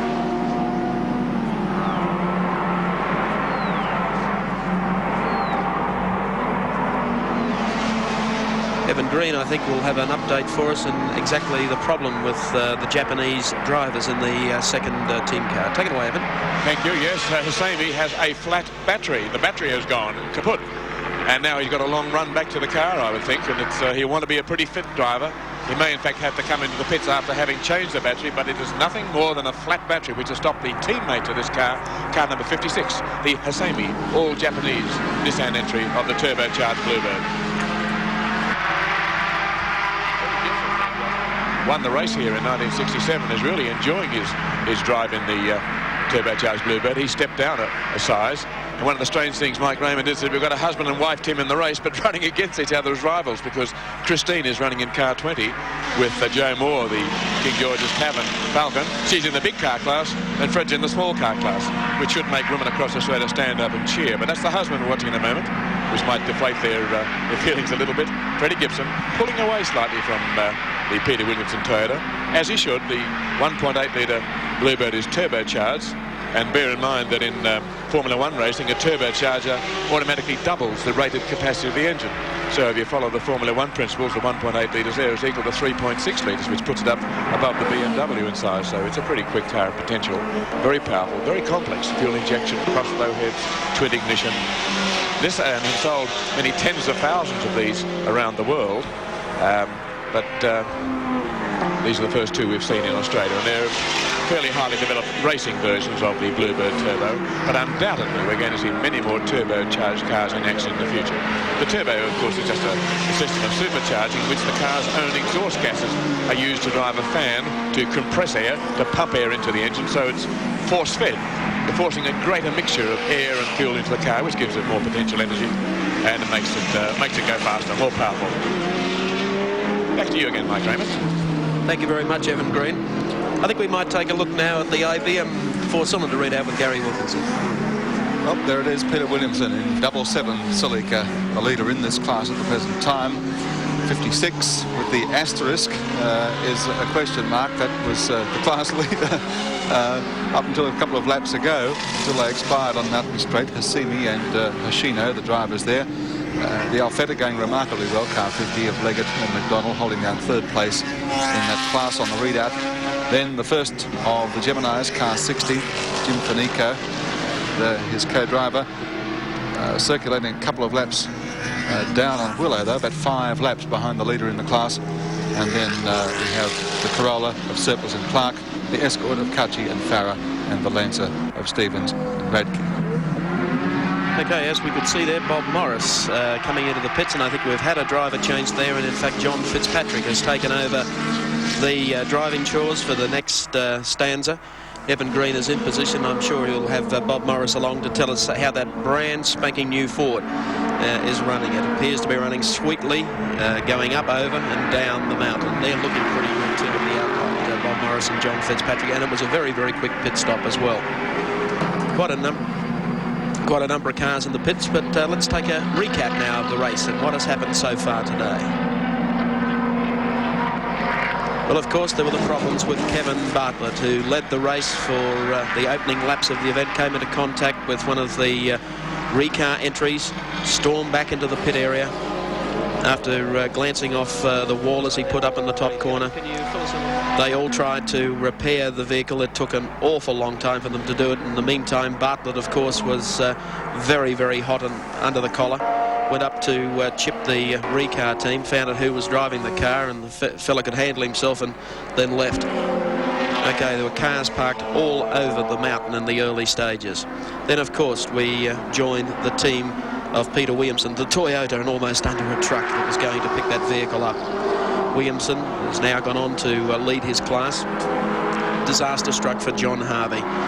After having a tyre go off, he cannoned into the wall, was clipped on the way through by Graham Bailey. As he's already mentioned, was not his fault. Harvey, anything but happy. Okay, and that was the view from Peter Williamson's car as they swept beneath it. Williamson went by as Harvey, then of course Graham Bailey retired. Officials were on the scene very quickly, but in most precarious position. Then trouble for the Alan Grice team as Grice bunkered the BMW. And after a conversation with Alan Grice in the car, they managed to get it back into the pit area. Not long after the fact that they almost sunk it in the quicksand there. There was troubles already. Alan Jones was to take over the Warren Cullen Advance Australia Commodore. He sprayed water over to keep it cool. He did a refresher course on how to start the Commodore, got going again. Cullen was confident that Jones could go on and do the job, but unfortunately he could. One lap, and Jones was back in the pits and out of the race. After the completion of 70 laps in the great race this year, Dick Johnson in car 17, the True Blue Potential Falcon leads, and by gee, must be piling up that lap money. Coca-Cola sponsoring the first 80 laps at $50 a lap, and Johnson's been leading now for some considerable time. He really must have a pot of money under his belt. He's led for the lion's share of the race so far. Bartlett, Brock, of course, had the lead at the early stages of the event before tragedy befell both of them in different circumstances, but involving traffic on the circuit and damage to the vehicles.